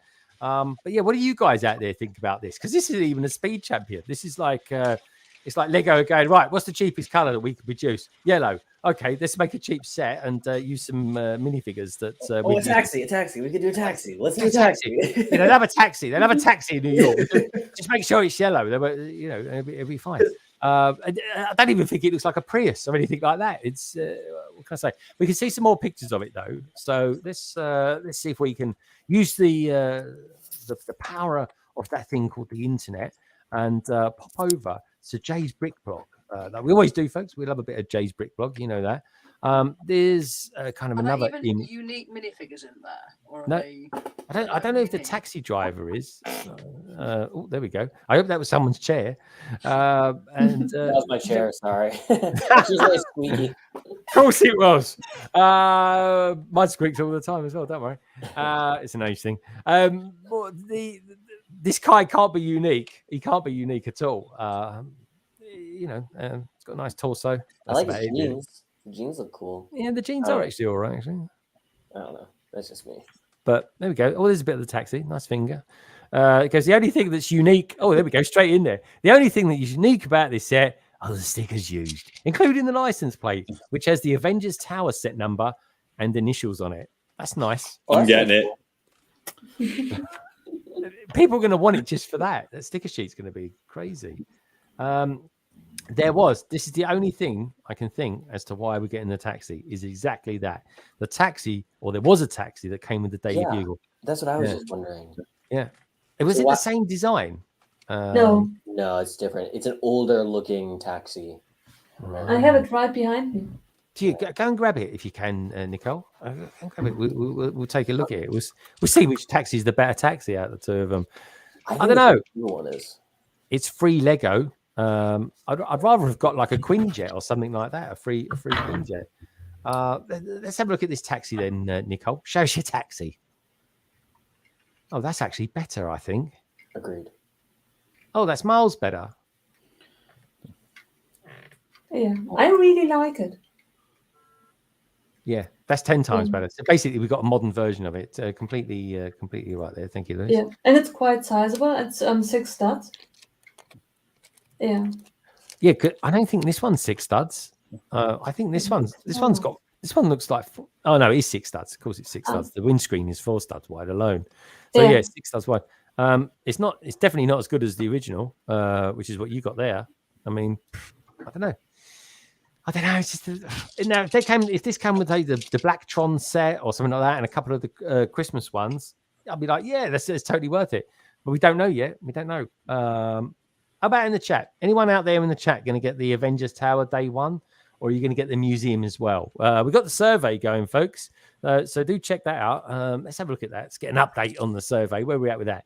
77 votes on that so far. Thank you, everybody, for voting on there. And we have 77 votes and 46 thumbs up. Come on, folks. Get us up to 50 thumbs up. You know it makes sense. the museum, especially if you know the story of what we were up to just before this stream as well. If you want to know a little bit more about that, just go back to the beginning of the stream. I almost broke into a sweat.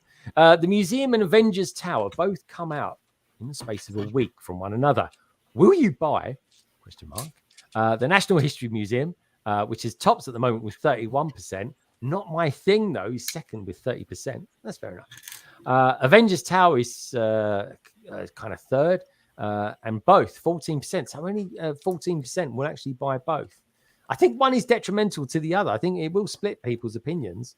It really will. And here's the thing: I will definitely get the museum on day one, and I'm probably going to build it from the second onwards because December the 1st is the 200th edition of London Calling. But the tower, that'll probably be something like, I don't know, December the 25th. Start building that, maybe even the 26th live. Might even go live on Christmas Day just for an hour, just say hi to a few members and that. Who knows? But anyway, yeah, it's a bit of a letdown, really. This, but yeah, I can't see too many people running out there. Lewis is saying he's just going to get the museum, which is great. I think the museum is beautiful. It is lovely. There's no doubt about that. Unless my daughter wants the Avengers Tower for Christmas. Yeah, good shout. And honestly, guys, I would definitely say see the Avengers Tower because you'll be like, wow. When you see it, you'll be like, that's impressive. Good to see you as well out there, Planet Tech. Hope all is good with you, my friend. Just a museum, but not day one. Fair enough, Jake. I mean, let's face it, these are expensive sets. These are, this is creme of the creme. I still haven't decided on what to go for next week. They should have redone the Micro Avengers Tower gift we purchased. They did back in 2020-ish. Yeah, good shout. I like that. Yeah. I'm getting the Avengers Tower, but not on day one. So I haven't come across anyone getting it on day one. I mean, if this is the gift we purchased, I'm quite happy to let this go. This is the thing, So I think that so you look at the 18 plus sets that Lego has come out with in the last even like year and a half. You got Rivendell, you've got now Avengers Tower, you've got the Venator. I remember having conversations with people where it's like, if you could have Lego make any set, what would it be? And it would be like Avengers Tower or Venator all the time. So like those are the two main answers. And from a business model, like Lego makes some really, really smart decisions. Like last November, they did like the five times points for a bunch of sets, but they were all like huge sets that no one was going to buy anyways. And they kind of learned from that. And then May 4th, they did like 5 times points for like the Justifier in the US, and it sold out, which was like a set that everyone and their mother complained about. They're like, oh, this set sucks, and it sells out. But when you look at it that way as a company, and then you look at the GWPs that have come out, it's like a huge question mark, because there's all these people in the chat that are like, oh yeah, I would get Avengers Tower, but not day one. For me, the GWP is supposed to entice people more that are like on the fence about getting it day one. Yeah. To like go ahead and pull the trigger because it's like, oh, I get this extra thing. But I mean, the Venator having those like little cloth pieces, I was on the fence about the Venator. Like, should I buy it? Should I not? And then I decided to not because the GWP for me was like, I can live without it. Yeah, but what about then with the GWPs? If you're in around the Black Friday time, if there's a certain spend threshold, then you get certain other giftware purchases as well. Could that maybe sway you a little bit? Maybe a different one, perhaps. Well, here's a question: Is Marvel considered Disney under Lego's terms? I think it is, right? Yeah, because what did I get the other day? I got a gift with purchase. I forget what it was now. And you had to spend £100. Steamboat Willie?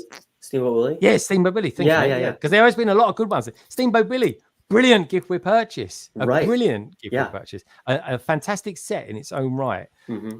The threshold was only £100, which I thought was quite good. The set must be worth a good 25 quid. That enticed me to go and buy the AT-TE.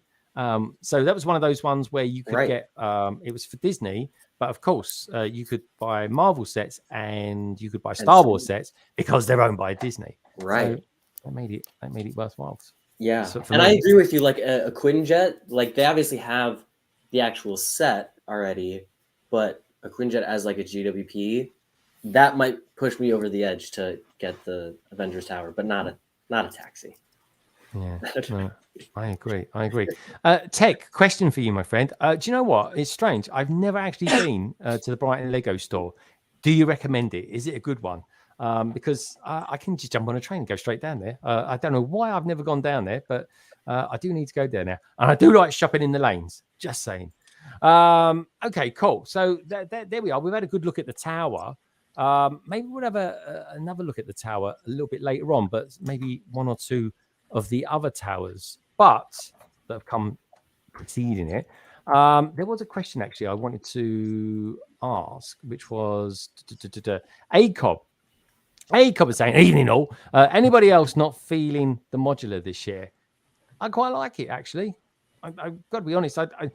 In terms of the color, I've looked at other colors. I've seen renders of people they've done other colors of it, and I think all round. And I was talking to Gaz about this all over last weekend. I think the green is probably the best all round color. Nicole, I've not had you on in regards to talking about the modular. Any thoughts on the color for that? I think it is a well chosen color. When I look at all the modulars that I already have, I think it fits in quite well, and it is a traditional color for a museum. Yeah. Yeah. Well, I don't know if it's traditional color because it's green. I can't remember the Natural History Museum, which, by the way, folks, there is a Lego event next Friday, which I kind of gone to that. I can't because it's on a Friday. But yeah, green. I don't know. It's quite a green color. It's a classic one. It would there are certain colors like bright red, yellow. There are traditional ones like gray would have worked as well, but then it would just be plain. So it's a spark of color without crying out loud coloring. Yeah, I know what you're saying. I know what you're saying. It's kind of conservative in color, yeah, right. But it's quite a different sort of color at the same time as well. It's kind of like I call it a sociably acceptable green. Let's put it that way. More and more. What do you reckon of that? Are you feeling it for that modular yourself? Yeah, I don't have too many modulars. I have the Jazz Club, and that's actually the most recent one that I've built. I think it's great though. I love the idea of the museum. I know this is something that's been sought after by a lot of modular fans, and so as far as I'm concerned, I think it's a great modular. It's not at the top of my list of things to get, but I certainly will probably pick it up sometime soon after I recover from the dent in my wallet from the Avengers Tower. But yeah, I think it's great. I'm excited for it. Like I said, I'm not the biggest modular fan, but I do appreciate them, and so it's on my list of ones that I would get in the future. Oh, definitely. All right, that's a good point. Nicole, are you gonna? Is it a day one for you? Because it's a day one for me. I mean, I'm saying that day one. I got to take the first off. Friday's going to be such an emotional day for me because not only is it the day the modular comes out, it's the 200th edition of London Calling, and a new Peter Gabriel album comes out, which will be the first new material in 20 years. So for me, it's going to be a roller coaster of emotions that day, which I'm super excited to kind of experience. But Nicole, is this day one for you? Yes. I almost all of my modulars I buy day one. Yeah, I love my modulars, modular buildings to be built right away. Yeah, in the past, I did it in January. Now I love it more to have it in December. Okay. All right. So here's the thing then. Let me throw this out to you guys. Let's theoretically speak here. I definitely want to know what the chat feels about this because there's a lot of people in the chat want to buy the modular on day one. At least I think there is anyway. or given the choice, there is a theory, a suspicion that Lego might sneak up to us very soon with possible announcement of the Orient Express. That too being available on December the 1st. What are you going to buy? The Orient Express, right? Or are you going to buy the modular? Nicole, I'm going to come straight back to you on this. What would you buy? You're going to buy both, or are you going to buy one or the other? Probably the modular. Oh, you'll still go modular. Oh, probably. Okay, there's a slightly leverage there. Andrew, I'm going to ask you next then. December the 1st comes round. You got the choice, right? Are you going to buy the modular, or are you going to buy the Orient Express, or are you going to buy both? What would you do? Oh, I'm going to buy both, but I'm thinking if I had to pick one, it'd probably be the train, just because I like the trains are cool. And the modular building. Ah, shoot. You got me. You know what? Now you got me. It's tough, isn't it? Because these are classic sets. This is why I still say this should have been a January the 1st set. Honestly, you want to buy it with your Christmas money, don't you? What is the big set on January 1st? There's a lot of cool things. I don't know. But is there anything that Monkey Kid? Is there anything? Yeah, okay. I think the Monkey Kid set. We'll take a look at that in a second. The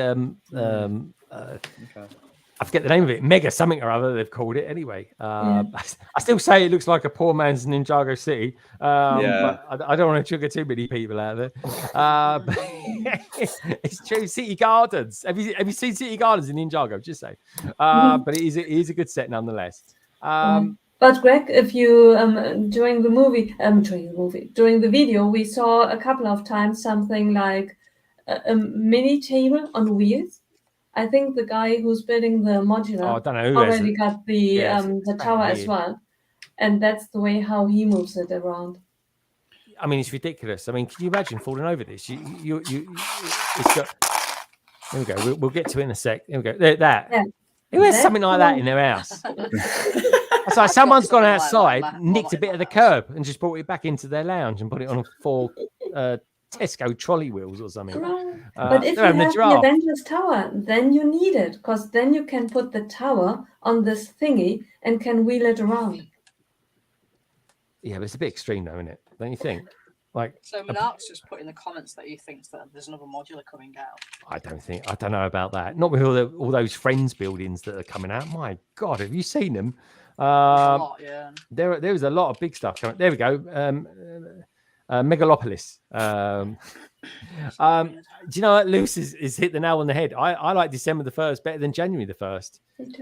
But we got to see where this style is going to stop on December the 1st or January 1st for the Orient Express. They accidentally released the Orient Express, and it's all gone so quiet.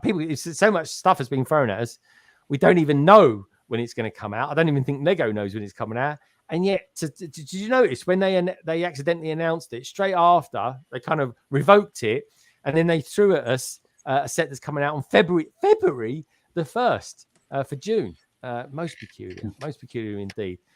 Jake's saying, can't wait for the Animal Crossing set. There we go, because it's another big one already. I can build a modular Animal Crossing strip. Do you remember? You certainly can. How bizarre. Imagine the clientele. Which Lego fan has no Lego sets in the background? Background of a studio needs to look like Kerry's background with Lego everywhere. Yeah, that is true. There's Lego everywhere, and there's Kerry's background. Combining I'm going to say that's Monkey Kid. It could be Milton Keynes, folks, but I'm going to go on a pun there and say it's Monkey Kid. Megalopolis City of Lanterns and the Hideout and Ninjago City sets would be epic. Yeah, and not forgetting Tranquility Garden as well. I'd throw that one in there just as a little side curve. I do want the coffee table. No, you don't. It's definitely doing that, guys. Boys, come off it. Jake, he's laughing away. Sherry needing to earn those bells. Family Bricks, you talked about me. Gagged. Oi. Lewis is saying, I can't wait for them to announce the new CMS series. Yeah, because they're going to get a go. Hold on a minute. I can... a little bit of the market tumbling for the goat at the moment. CMS series hopefully out on January the 1st. Yeah, they'll be out on January the 1st. We're all going to be getting a goat. So hallelujah to that as well. There's all these big major things that have been thrown at us as consumers. I mean, to be honest, right?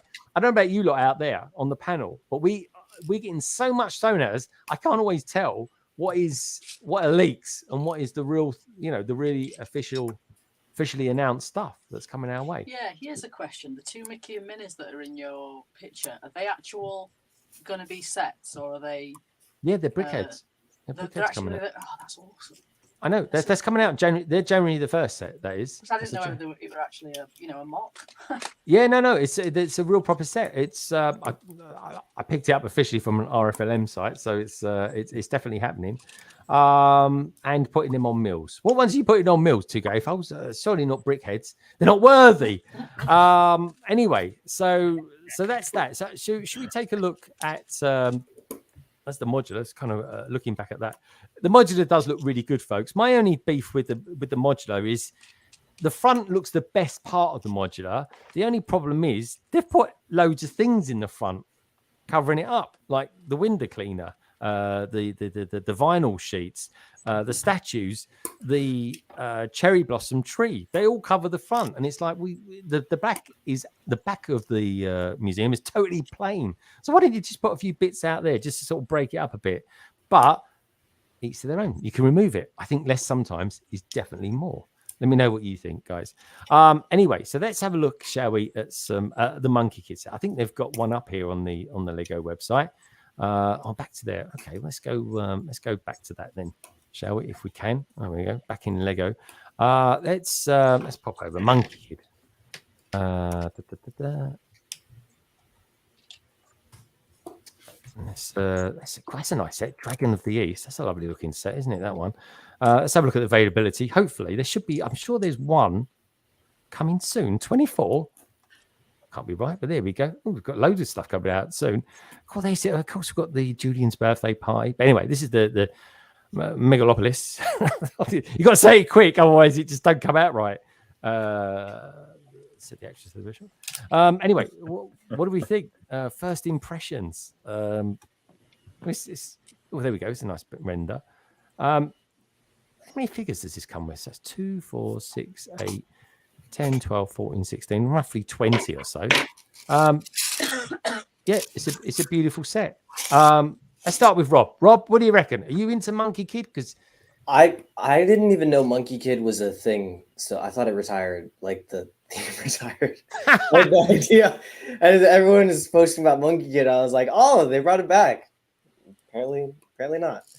It never goes anywhere. It just pops his head up every now and again. Does old Monkey Kid? I have no thought. This is my first time actually really taking a look at the set. I'll be honest, and I understand what you mean by like the poor man. What did you say? I call it the poor man's Ninjago City. Ninjago City, yeah. How much is this set? I missed it. Oh God, I mean, so it probably expect. Actually, do you know what? Monkey Kid is actually fine for value these days. It really is. Because it's a Lego. Oh yeah, so that's not 2,300 pieces. Oh, it's expensive. $270. Yeah, it's not expensive. Yeah, I guess. Relatively, that's more expensive than Avengers Tower. Yeah. I mean, but it's got loads of nice builds in it. I mean, come on, Monkey Kid fans out there, let us know what you think. Is it a Lego theme or is it something else? I have no idea. No. It's an exclusive Lego theme. Okay, it is. I'm just throwing it out there, folks. But if this model here had been given the museum, you wouldn't even see the museum because it would just blend in with the walls in the background. The color of it. I don't know. Does anyone on the panel are they into this set? Yeah. No, it's a good set. As you say, it is a little expensive. Normally, Monkey Kid, we've seen the price of Monkey Kid coming down a bit recently, kind of. In terms of themes, it tended to look a bit better value. So this is a touch on the expensive side. Yeah. And the problem with Monkey Kid is that I feel that it's harder to get from other places. Even a lot of Lego stores don't actually stock them. So therefore, you're less likely to see discounts on them. But, it's basically a bit like the Ninjago City ones, but a bit more kind of whimsical, which I think it works, and combining it together with the other one that came out, you can get some really impressive looking buildings out of it. So I think it's got a lot going for it. Yeah, I do as well. I think it's got a great. If there's one, do you know what my favorite theme for the best side builds by a mile, right, is Monkey Kid sets. They're awesome. Rob, if you haven't got any Monkey Kid sets, dude, totally invest in one. They are really good fun. They are so good. More and more, just out of curiosity, and I'm going to ask the panel a very triggering question in a moment, and it's going to trigger people out in the chat, and I definitely want to know what people think about this in the chat. But before I get to that question that does pop up at least 3 times a year, but I've got to ask it because I'm me. What can I say? More and more. What do you reckon of this set? Are you a Monkey Kid set? So I am not a Monkey Kid set, but I am a Monkey Kid fan. And but what I love about Monkey Kid is how dare you, Rob? It's not like we've done a podcast together before, once or twice or many times, which we have. The reason why I love Monkey Kid is the same reason I love Ninjago, is a lot of the mech sets that are out there. That is admittedly one of my weaknesses, and so when it comes to this particular set, it looks fun. It looks great. It looks good. I don't know if it's something necessarily for me. I think it's awesome, and if we were to compare it to its Ninjago cousin, right? I would opt more for the Ninjago buildings, just because those speak to me more for some reason. They look more fun to me. But like I said, Monkey Kid in general, I'm a fan of. I don't know if I'm actually jumping for joy for this particular one that's coming. So it looks great. I just don't know. I don't feel like it's for me. So yeah. And that's fair enough. So I ask this question once or twice a year in total truth. I really do.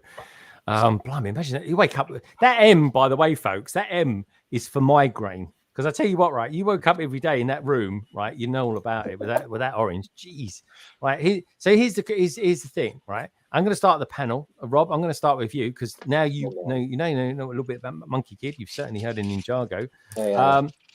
What is your favorite theme out of the two? What, in your opinion, is the best theme? Ninjago or Monkey Kid? I am the exact wrong person to ask this question to, because I don't have any Ninjago and I didn't know that Monkey Kid was still a thing. So one of my good friends, Stud City, has been trying to get me into Ninjago for a couple years now. So in honor of him, I'll say I'm a Ninjago guy more than Monkey Kid. All right. Okay. So we've got Ninjago 1. Yep. Monkey Kid 0. Lady McBrick asking you, is 2023? We're getting near to the end of it. We know what Monkey Kid sets are coming out and stuff like that. But in your opinion, what is the better theme? Ninjago or is it Monkey Kid? That's a very, very tricky one because I have seen neither. No idea about the source material. All the Ninjago City, Garden, Harbor, and hopefully the market set are among my favorite sets. They are just brilliant experience to build it. So Ninjago theoretically should be the better thing, but I like Monkey Kid in general better. Monkey Kid wins.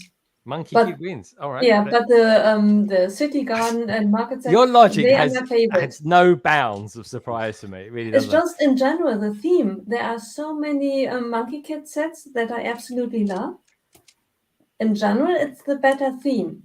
But the 3 or 4 sets now are my favorite sets because they are brilliant. If you have never built a Lego set and you want me to suggest one that you should start on, the Ninjago City and Garden set, they will win you over. It's a brilliant building experience. Fun.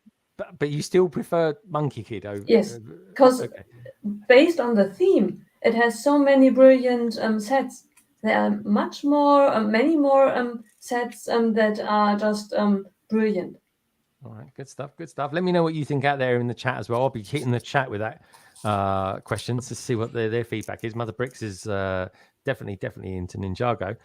More and more. You got one choice. Are you a Ninjago man, or are you slightly more stirred and into Monkey Kid? That's really tough. Life is tough. I know, right? And you got to choose. It's so close for me between the two. I think Ninjago wins for me a little bit, and only because the range of things that they've done. I mean, obviously the collection is so much bigger, right? It's been around for a lot longer than Monkey Kid, so the range that they've covered over the years has been great. And then I'm going to admit a bit of sentimental value in that my oldest child and I watched like all of Ninjago shows together at the time that were available at the time when they were younger, and so on DVD. Yeah. Yep. Yeah. I do. We wore those. Yeah, we wore those out, and so there's a soft spot I have for Ninjago just because I think my exposure to the theme over the years, and so and you know, I was watching that show with my kid before I really became more of an AFOL than I am now. So there's that backlog. You're stepping into the world of being an AFOL without realizing it. Yeah. And so, you know, I've watched enough Ninjago to understand it on a level that I don't think I understand many of the other themes that are out there, other than Marvel, admittedly. Yeah. So, and there's a bunch of this random Ninjago knowledge that I have that I personally at the time wasn't focused on learning. It just kind of happened because I was watching the shows repeatedly with my kiddo. So, yeah, it'd be Ninjago. Okay, good man. So at the moment, folks, Ninjago 2, Monkey Kid 1, but the chat, my God, you guys are making me laugh. 2K AFOLs, I didn't realize they were so hardened Monkey Kid fans. It must be that MK thing about it. If you know, you know. Just saying. Andrew, very simple question to the man who can wear checkered shirts like no other Lego YouTuber. If you had the choice, what would it be? Are you in Camp Monkey Kid or Camp Ninjago? Camp Ninjago for sure. I like Monkey Kid. I've watched the show a bit. I try to get we have the the Monkey Kid mech. Remember you guys were, I don't know if I should bring this up. Remember how I called it Ninjago Kid or something? Remember that? No. Oh, you did, yeah. You called it Ninjago Kid. Yeah. That was brilliant. Yeah, that was brilliant. Ninjago Kid. For the tug, that was. Imagine that. Having a crossover, called it Ninjago Kid. Yeah. No, the shows are good. Similar to more and more there. Like Ninjago, the Ninjago series got us into it, and I'm pretty sure. You know, I'm trying to think. We watched the movie. I'm sure we didn't watch the movie before the show because I think it was probably I'm sure my son saw it on Netflix, and then it was the hunt for Lloyd, trying to get the Lloyd minifigure, and then we were full bore into Ninjago and Lego, I guess. Yeah, that's cool.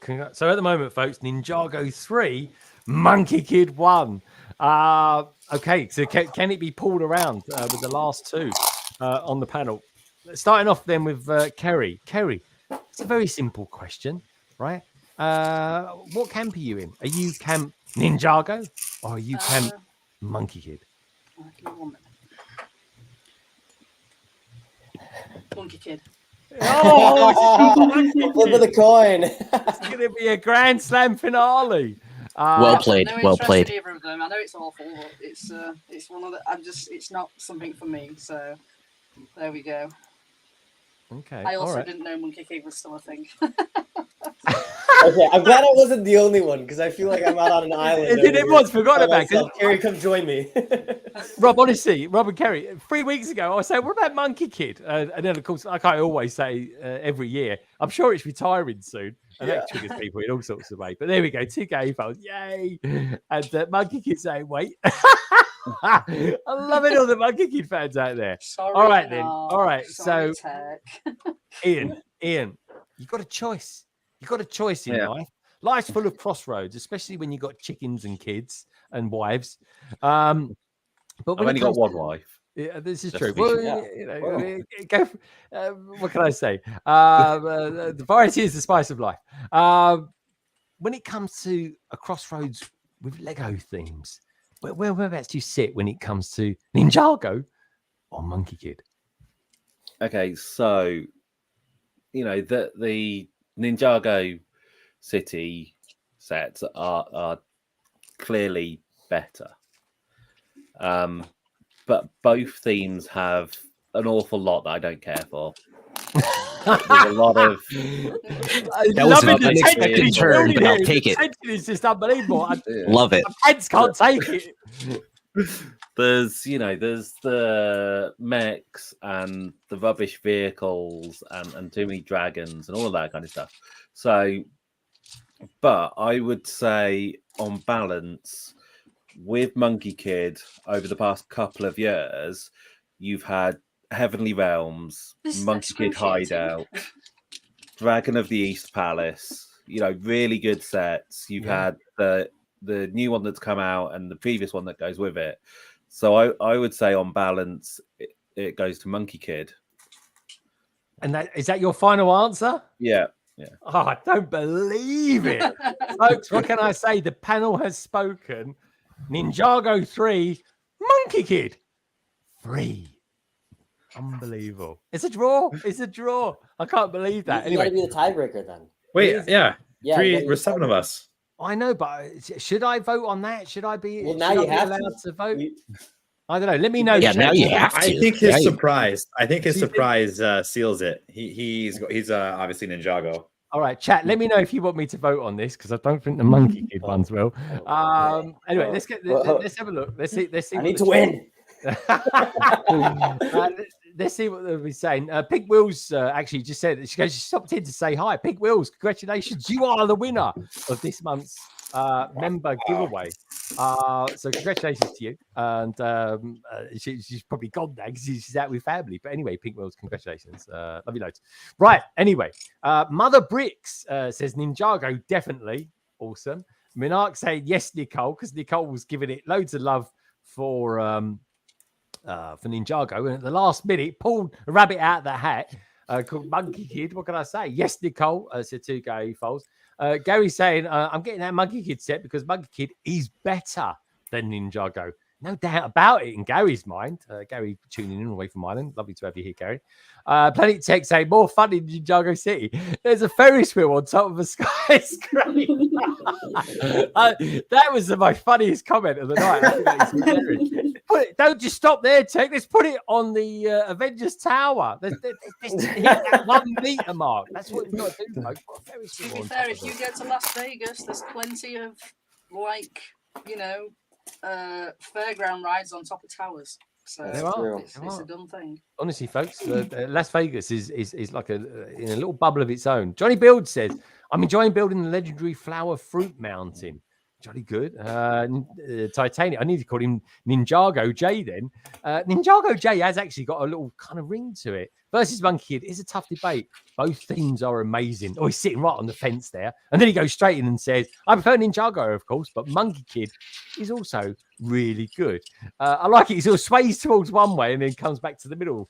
Planet Tech says, I think it's taking the percentage against the total amount of sets in each theme. Oh, here we go. This is called massaging the figures. MK has so many less duds than Ninjago.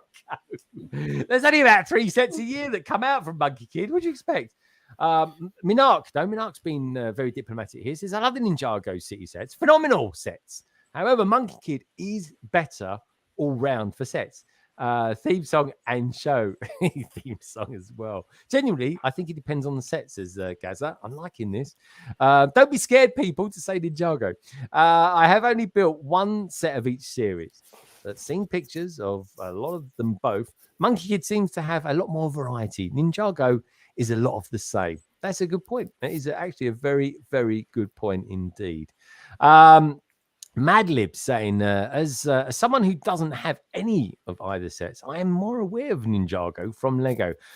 I have a love of the Sun Wukong and Journey to the West stories, as do I. Actually, I do love that story. I really do.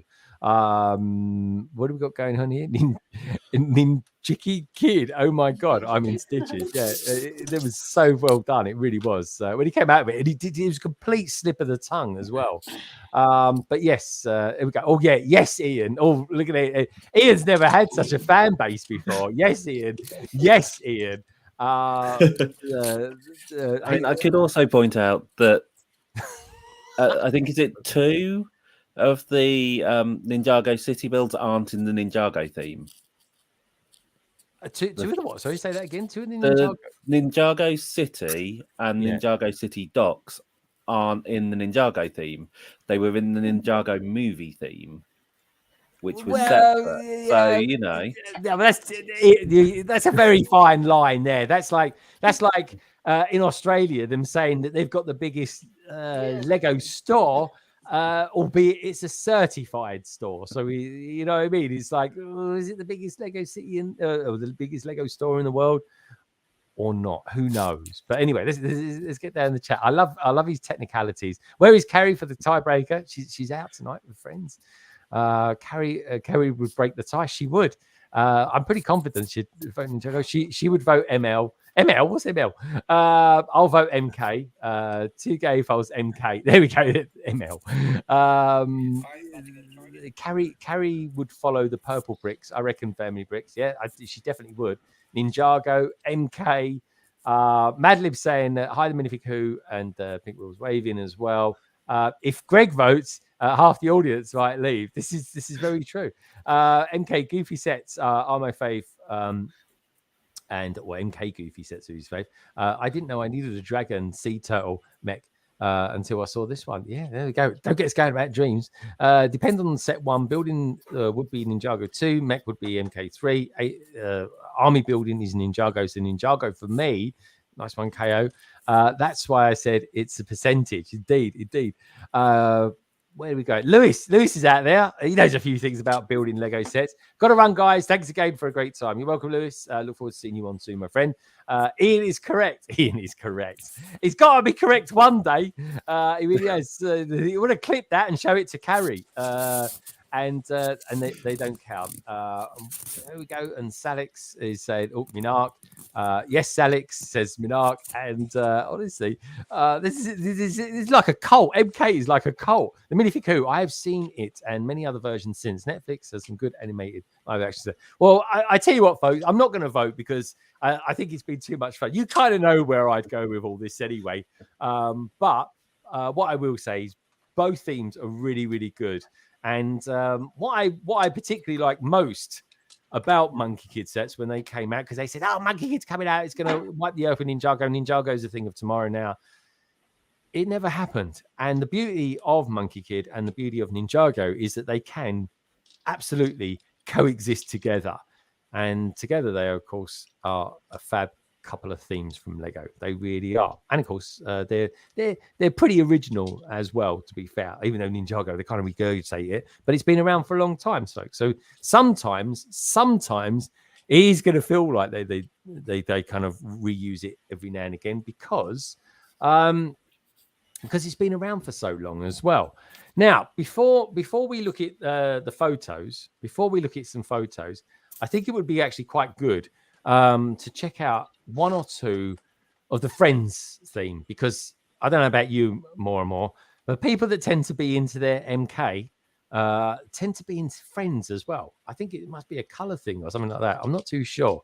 But before we look at these sets, I'm going to go around the panel and ask them if they've ever actually bought any Friends sets before. Rob, I'm going to start with you. I expect I'm looking at your sign behind you saying "believe." I believe you probably never bought a Friends set. Would I be right in saying that? You would be correct in believing that. I've gotten before for like Christmas 2 years ago. It was like this little Friends GWP. It was like a flower cart or something.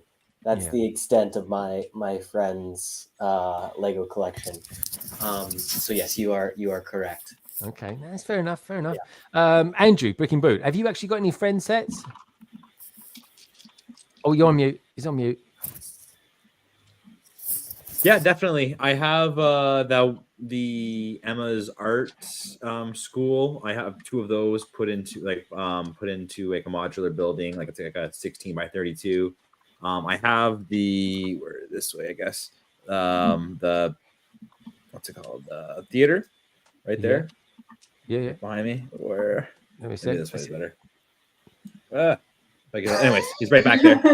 Doing a live stream is always so hard. It's so hard. Yeah, it's like. Anyways, no. It's back there. He's so flexible. He's lucky wife. I just bought my daughter for her birthday I think it's the Friends. I don't know if it's apartments, but maybe it's like a community center. Maybe it's really big. It's like different colors. Okay, I like it. All right, anyways, so that's a yes. In other words, yes. More and more. Have you ever bought a Friends set? Yes. Yes, I have. Yeah, it's good stuff. Lady McBrick, you definitely have, but you don't like the mini dolls, do you? Right. All friend sets are in terror that I'm going to buy them because they know their fate. They know their fate indeed. Yeah. But Friends is the third strongest theme. I have, I think, most of the Harry Potter sets. Then second comes Star Wars. And the third strongest theme in my collection is Friends. All right. So there's a yes as well. Kerry, you're a Harry Potter fan. You've got this freakish thing about Star Wars as well. What about Friends? Does Friends factor into any of that? I've got one Friends set, and that's the theatre, because I wanted to mock it into like a Muppets theatre, so that's all. Yeah. No. That's fair enough. That's fair enough. Friend sets to Monarch. Did you? All right, that's good. Look how Monarch he gets all that stuff, all the good bits. I got loads in like a bulk set, and they're a bit and I was like, what am I going to do with these? Ian, quite often I say this to you. You don't really like mini figures. You don't really care for mini dolls. Everybody knows that you love eating chicken nuggets. But what about when it comes to friend sets? Have you got loads of friend sets? We have loads, tons. I can't think if I've ever actually gone out and bought one. But yeah, no, we have loads and they're really good. And the last few waves have been great. I mean, we've got Emma's Art School, Andrea's Theatre were great. Then with the new wave, the kind of relaunch of it, and you've got the botanicals set. That is one of the best friend sets that they've ever done. I've got to get that. I've got to get 2 of those sets from Sainsbury's. Apparently, knocking it out for like 35 quid at the moment. They are. Yeah. So so when you've got a set like that where so many people hate the mini dolls, and I have issues with mini dolls as well, but for a completely separate reason to most people. We'll go into that another time, I think. Yeah. No, my issue with mini dolls is that my girls really like themes that have mini dolls in them. And therefore, getting them into any other theme, they don't want them because they've got minifigs. And so it creates this barrier between it sections the themes off into 2 different sets. That's what I don't like. So as soon as minifigs can all be replaced by mini dolls, then we'll be fine. But for some reason, people don't want a mini doll Darth Vader. But I can't imagine it's with it. I tell you what, though, a mini doll C-3PO. Chef's kiss for that one. That would be brilliant. That will be. All right. So, okay, folks. What about this then? Let's add this in. What do we think about this for a friend set? Because I think this is brilliant. This set. What do we think of it? Where shall I go first? Let's go to Lady McBrick. Lady McBrick, what's your first impression of this friends set? I think this is beautiful. What do you reckon? Yeah. It looks like an art set. It's really brilliant. Do we know what the price will be? Because in recent months, the last wave especially, the sets look amazing. They look modern. They look cool. It's just that the price really spiked, didn't it? Yeah, it did. But I think the price will always drop quite rapidly as well. This is definitely a friend set that's coming out in January. It's just with all the sets, there are so many friend sets most recently that I look at, and I love the sets. It's just I'm not willing for that set. For example, I wouldn't be willing to spend 170 euros on it, and many friend sets go into a region of almost the old modular buildings. I bought for my Parisian restaurant 150 euros. And then I see half of a friend set for almost more. Yeah. Yeah, And that's true. normal. Yeah, I think buying friend sets just at the right time is probably the best thing to do. Andrew, what do you reckon? Would this be something you'd put in your city, or is it a bit, how can I put it, charismatic? Or is it like you think, yeah, it's just really interesting architecture? I'd have that.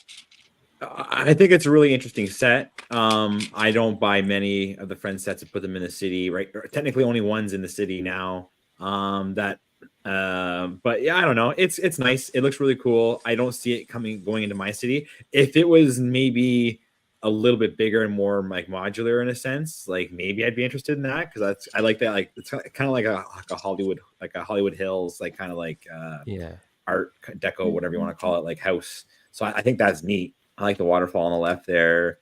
The garage like built underneath. Like I think it's wicked. I think it's a really nice set. I don't. If my daughter doesn't want it, then I'm definitely not going to be buying this one. Probably. I'm not getting it. There you go. No. You're not going to do it. Final answer. All right. Final answer. He's It's not cool, going to get it. but no.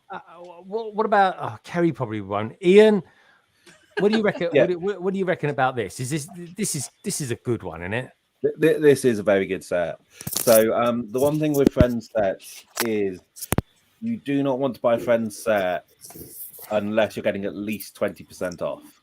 Yeah. And it's very easy to find them with at least 20% off, and quite frequently you will get sets at 50% off. Even the really good ones will hit 50% off quite a lot. Some of the Lego themes are done this way. They are priced so that they can be discounted, because if they can have a 50% off sign, that draws people's attention in the toy shops. That's what they're after. So Friends is definitely priced to be discounted, so you will get it cheaper than what they say on the Lego site. But I mean, 100%. this set is really good. It's got some great recolors coming in it. So if you look at the kind of the garage door pieces, Yeah, in brilliant. those colours. new trans colors, those are really cool. This is the first slightly weirdly, this is the first Lego Friends set that you can buy that has all 5 of the original Friends in. Which, considering that they've relaunched it with a whole new set of Friends, is a bit weird. But so this is the Friends reunion set, so it's got all 5 of them in. So I think that's really nice, and it's so whether they're going to be syncing up the new wave with the old wave. I mean, we know that some of the characters appear in the new series, but it's just great. And it's not just this one, but the whole of this wave that Lego have accidentally leaked again. There's some really good parts coming out. There's a new, I don't know if it's in this one, but there's a new leaf piece that's coming out in. Is it coming out in purple? Maybe dark lavender. I can't remember exactly which color, and also in I think 2 different shades of green, and that's really going to help with trees and general kind of foliage around the city. So there's some good pieces coming. You get a lot of mini dolls from this, which the girls love playing with them, so they'll just get chucked into their collection. Yeah. So I think this is one of the best sets coming out. So I want to do what I did a couple of years ago. I want to do an out-and-out friend stream. I'm going to do an out-and-out friend stream because I think it would be bloody good to do, and especially when you built a few Star Wars sets, it's not get a bit boring with all that grey or red, as the case may be this season. Now, as luck would have it, we were chatting earlier on about Monkey Kid sets. And do you know what? A bit of Monkey Kid news has just literally come out 30 seconds ago, folks. So let's have a quick squish. Let's move back. Let's move from Friends, and we'll come back to this set, folks, when we get the official pictures from the Lego website. This was kind of like a bit of a sneak preview, this one. But what about this then? Now, this is for all you Monkey Kid fans out there. This news has just literally broke in the last sort of couple of minutes. And we've got ourselves something called the Lego Monkey Kid 5th anniversary cake, set 6476261, has been revealed. A few days ago, we got the first look at the Monkey Kid Megalopolis City 5th anniversary. And this is now the image of the potential gift with purchase set called the Monkey Kid 5th anniversary. The cake features a brick-built faces of various Monkey Kid characters, as well as a minifigure of the Monkey Kid with a flag that shows the number 5. It's still too early to know when or how it will be released, but it's possible that it will go with a Megalopolis City or with a price requirement purchase of the Monkey Kid theme. There you go. We've got a figure. It's in better there. than a taxi, eh? That is miles better than a taxi. It's at least it's something interesting. Do you know what I mean? And you got the Monkey Kid up there as well. Or is that the Monkey King? I'm not sure. I think that's the Monkey King actually, because he's floating around on his on the old cloud. Amazing bit of transport. But anyway, I wanted to show you that, guys, because that is something that's just literally just come out. To go, if I was saying that they knew about this one. Jay's blog explained the MK is 5 years too. Yeah, because it's actually only been out, I think, 3 years or 4 years. There is an Asian thing only for Asia, unfortunately. Oh, is it really? Well, funny enough, I do know I've got friends and family in Asia, believe it or not, folks. So I love the minifig sets. So I did something for Tech once. I got him a set from Singapore. It was a very rare Monkey Kid set. Do check out his videos, folks, by the way. He's done some stonking stuff on the Monkey Kid stuff. I think that might have come under the guise of Tech Productions, but do check it out anyway. And I sent him something once. I got him something sent from Singapore, and the postage was extremely expensive, but bloody hell, he got it in like 24 hours. Couldn't believe that, from the other side of the planet. So anyway, so that's something that's coming up, hopefully in January the 1st, with but more details will follow on that. Last set I want to look at tonight before we look at the photographs, and that is this set. I think this is an absolute cracker of a set. It is not a Monkey Kid set. It's not an Ninjago set, but it's a Chinese New Year set. 1,823 pieces for a mere £90. Now that, my friends, is a Billy bargain. I want to know what Ninjago fans, I want to know what Monkey Kid fans out in the chat think about this set, because I think this has got a bit of something in there for everyone. I'm going to go straight to Rob. Rob, this might not be your thing. I don't know. Straight off the bat, what do you think? First impression. This is my first impression, like first time seeing this. This looks really cool. Like if I had a city of my own, I would definitely get this to add it to my city. Yeah, I recommend if you buy it, buy 2. Combine it, you have a modular. Yeah, this could definitely be mirrored, and this has got some depth to it as well. For me, at the moment, I'm going to just throw this out there, guys. This is my January the 1st purchase, to be honest. It really is. It's like that's how much I like this set. Jay saying that there's a new fence piece as well. You've got the dragon minifig. That is a very cool shout out. Thanks for that, guys. Just reminded me about that. This looks great, says Jay. The modularizers strike again. That is a thing that Nicole is world renowned for. This looks amazing, says Jake. Look exactly like the buildings in Chinatown, Chicago. They look exactly like the buildings in Chinatown in London as well, Jake. I have I love it. I think the architecture's spot on. Mr. Amor, what's your thoughts on this? I really like this. I'm a big fan of it. I think it looks great. I think the pieces for the price is great as well. But yeah, I think that's just it's a beautiful set, and so that's definitely one I want to pick up. I'm a fan. Well said, my friend. I think the Chinese New Year sets traditionally they have prints, right? Yeah. Oh yeah. And I tell you what, right? I think this is the set. This set has got some stonking prints on the back of the torsos. Let me see if I can find it. If it is on this one, maybe it's not this one. It could be the dragon. But this does come with the New Year Monkey Kid, New Year Chinese New Year figure as well, with the dragon head on him, which is quite exceptional. Andrew, what do you reckon? Oh, definitely. It's awesome. I'll be getting it. 2 is definitely a good call. I like that one. I think most of the sets I try to, I mean, not most, I think for sure just one that there was the, what's that called? The garden. That one's in my city for sure. Yeah. But actually, you know what? I've been meaning to, I have a bunch of the New Year's sets on this 48 by 40, 45 Oh my gosh, 48 by 32 plate. Forget the stud count now. 48 is the usual one, but the big gray plate. Yeah, 48 by 32. I have a bunch of the those like the Chinese New Year sets all on there, and it looks really cool. And I wanted to kind of build some sort of like restaurant, so this is like perfect for that. So it's not going to be able to hold it's going to be like maybe a 96. Would it be? What's the Anyways, it would be long. I'll just make a big section for it, but I love it.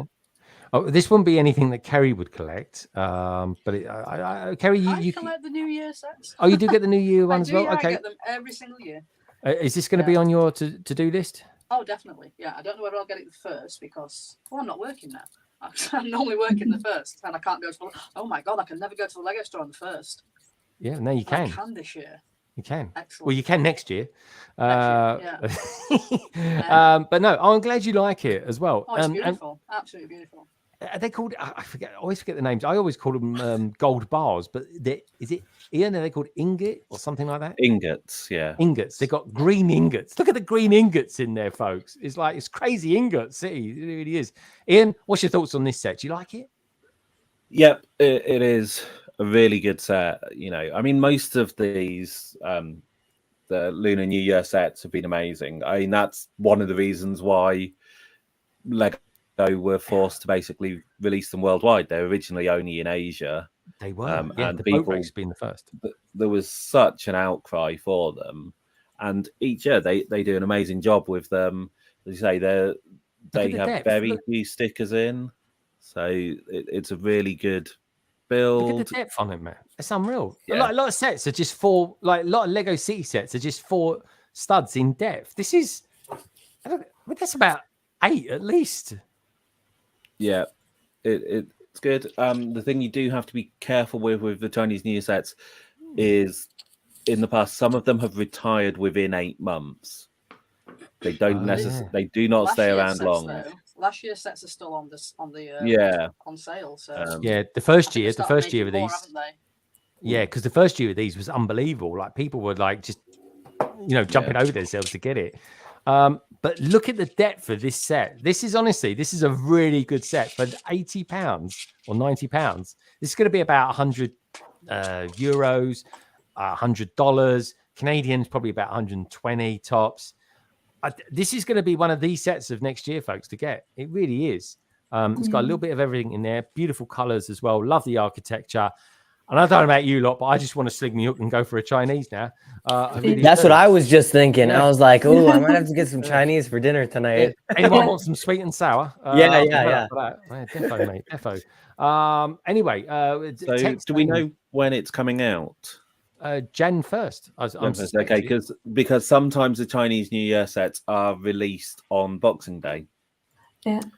That's a good shout. There was some really weird controversy. Yeah, it says January 1st. Yeah, I think last year some were on sale on Boxing Day, and then the day after they took them all off the shelves again, and weird stuff like that. Some shops sold them. I went in to get mine on Boxing Day, and my Lego store wouldn't let me have it, and I'm like, my friends have got it. Yeah, we had remember it. that. Yeah, because I got it, and you couldn't get it, and it was like it's there, but I couldn't buy it. It's ridiculous. So and like arguing with the all they'd ever say assistant. All they'd ever say is, I can't put it through the system. It's like, the system. Text saying that I need to leave Chinese New Year buildings well alone. Before I know it, I'd be building my own Chinatown. But that's an avenue I can't afford right now. Exactly, mate. You want to keep your focus on Star Wars. You do an amazing job of that. So definitely. But yeah, look, Lagondon will one day definitely have a Chinatown. Don't worry about that. That's always been on the cards. 100% since day one. Got the videos to prove that. The last couple of years haven't gone up much at all. No, because they've become like an annual thing now. It's a bit like Ninjago sets. Some of those just aren't worth it. Monkey Kid sets, I would imagine, would. But yeah, sometimes quite often, folks, it's the sets we don't want that do particularly well when the sets retire. Like I suspect the Atari will do quite well. Okay, cool. So I think that will wind it down for looking at the new sets. We've looked at a lot of new sets. Didn't even get to the dragon, folks, but really, to me, that was the main one. Maybe we'll have a look at the dragon and some more of those other sets as well, because it's got the Mickey Mouse Spring Festival one coming out as well. That's the one you were talking about earlier on, Kerry. Yeah. They'll be official sets. I will get them because I love Brickheads. I really do. They're not the most popular theme going, but it is a theme that I do like nonetheless. So with that in mind, I think we should start looking at some photographs and see what you lovely lot out there have been sending me this week to share with you lovely lot out there as well. So kicking off then, let's bring in before we start, because I can see it, but you lot can't, obviously. This is a mock from a guy called Andrew Ruddle, and it's some Navy SEALs battling some futuristic army. Can't quite make it out here, but there's the soldiers there, and you've got some Boba Fett characters over there. He sent in a couple more, so let's have a look at that one. Oh, there we go. That's a better picture there. There we go. Got a bit of a better light there, and so that looks pretty good. There's a lot of rockery going on there. Ian, you can appreciate this sort of stuff, can't you? Yeah, that's some decent terrain going on. You've got a lot of layers, although there's a plate that's not pushed down very well, so that's annoying me. Oh, where's that? Where's that? I can't see it. Kind of at the front. I'm trying to work out what's going on. It just doesn't look right. Oh, that one there. The one just to the left of it. Yeah. He's left a gap underneath, hasn't he? There. Oh, yeah, I see. Yeah, maybe there. Yeah. There's something odd going on there. But no, I mean, you've got a lot of terrain going in there. I think it maybe could do with a little bit more colour to highlight some bits. Oh yeah, this is work in progress. Progress. Yeah. As far as I'm aware. Greg, can you see a couple of Daleks there, or is it just me? Daleks? Yeah. Where do you see the Dalek? Right in the center. It's their helmets. It's their helmet. Oh, okay. Yeah, I was gonna say I see it. I can't see any of the minifigures, and I guess that's kind of the point of camouflage. These are Navy SEAls. I don't see the minifigures. See, I was thinking that one there looks more like kind of a hobo wearing sunglasses. Yeah, I think the American Navy SEAls come better equipped than that. Yeah. But yeah, no, cool picture, and yeah, brilliant terrain. Looks like Boba Fett's gonna fall into that Sarlacc pit there. He is. That I keep looking at that knot. I would have to do something. I'd have to put a coaster on that if that was me. Just saying. But yeah, it is. Let's face it. You fall into a Sarlacc pit. You won't get eaten for thousands of years. You just come out a few hours later, weighing about 10 pounds more. At least. Anyway, moving on swiftly. So I was lucky enough this week to be invited to the Lego store at Leicester Square for the opening event of their Christmas event that they were doing in accordance with Save the Children Fund, which is brilliant. So just to give you a sort of sense of scale here, there is obviously the new modular, and if we come across to here, you can't help but notice the Avengers Tower up there there we go. There's a pretty decent looking fig for Vision. And what else we got in there? Can't see anyone too great, but yeah, Hulk's having a smashing time as always. That's quite good, isn't it? They've put some studs on the back of him. Yeah, I just noticed that. How is he holding the Chitauri minifigure? I think he's holding on to the plate. The minifig, yeah. Yeah, good point. I think I'm not quite sure actually. Maybe it's linked in with some Lego or something like that. I don't know. Anyway, what's going on down here? He's taking a break. He's taking a break. He's got his lunch break. I love that so much. Spell dodge, doesn't it? That sort of So good. It does. If anyone wants to send me in a caption for this picture, send it to londonbridgebricks@gmail.com. We'll use it next week. What can I say? Cheeky says, oh, look, Carrie's out there. Ian, you're being watched. Look at my poor empty chair. Yeah, it's not squeaking, breaking, or anything tonight, Carrie. Good to see I you. think she's just left the restaurant, so yeah, she should be on her way home soon. There we go. Well, this is a nice figure, Ian. Look at that. There's a wasp. I know you're not into figures, but that is a really nice figure. Anyway, moving on swiftly. This is a couple of guys. This is James Gage, very much well known for his dressing as Captain America. It does other things. Actually, if you look here, folks, look, you can see the bruise coming out. Excuse the teeth, but that's bruise. That is. That's where I had my wisdom tooth plucked out last week, which is nice. Moving on. Oh, there we go. There's a bit of video. I don't know quite what it's going to show. Oh yeah, here we go. Just to show you a little bit more of the Avengers Tower. Oh, gorgeous. Pretty good. That's me posing just with a stick. There you go. I think 2K Folks actually took some pictures in there as well today, which is kind of cool. But it is really nice in there, folks. It's very Christmassy. It looks absolutely lovely. And this is Jesse's going, oh boy, Greg zoom-in show. It's not that bad. But yeah, for me to get entry to Leicester Square that night, I had to don my my Christmas jumper, or ugly jumper, as sometimes they call it in America. This is a celebrity, Stacey Solomon. I met her there. She was lovely. A lot shorter than I thought she was, but she was. And I suggested she do more singing as well, because I think she's got a cracking voice. This is this is a strange one. This is from Jake. He's sent this in saying it's the most bland mock he's ever done, but it is a mock nonetheless. Simon saying he popped in yesterday as well. Hope you had a good time in there, son. Moving on swiftly. So this is something that he's done. There we go. This is what Jake does. He's a man of many talents. There you go. He designed that. I don't know how he did it. Ian will probably know how to do that. He's got guitars in the background. But very cool. Very cool. Jake's going to be on soon as well. Looking forward to having him on. Love him to bits. This is something Minark sent me in. Again, this is kind of got vibes of Ninjago, Monkey Kid, but of course it's Dreams. And what a set this is as well. Very nice. You bought any Dream sets, Ian? You seem the type to buy Dream sets. We've got a couple. I need to get some more as well. I can get them through work, but it's just need to work out which ones to get. Yes, the thing, I've got the van. That's all I got. I haven't had time to build it yet. Nicole sent me in. Nicole does about 10 pictures a day on Instagram, and she sends me this. Nicole's. There we go. Nicole, why did you send me this picture? What?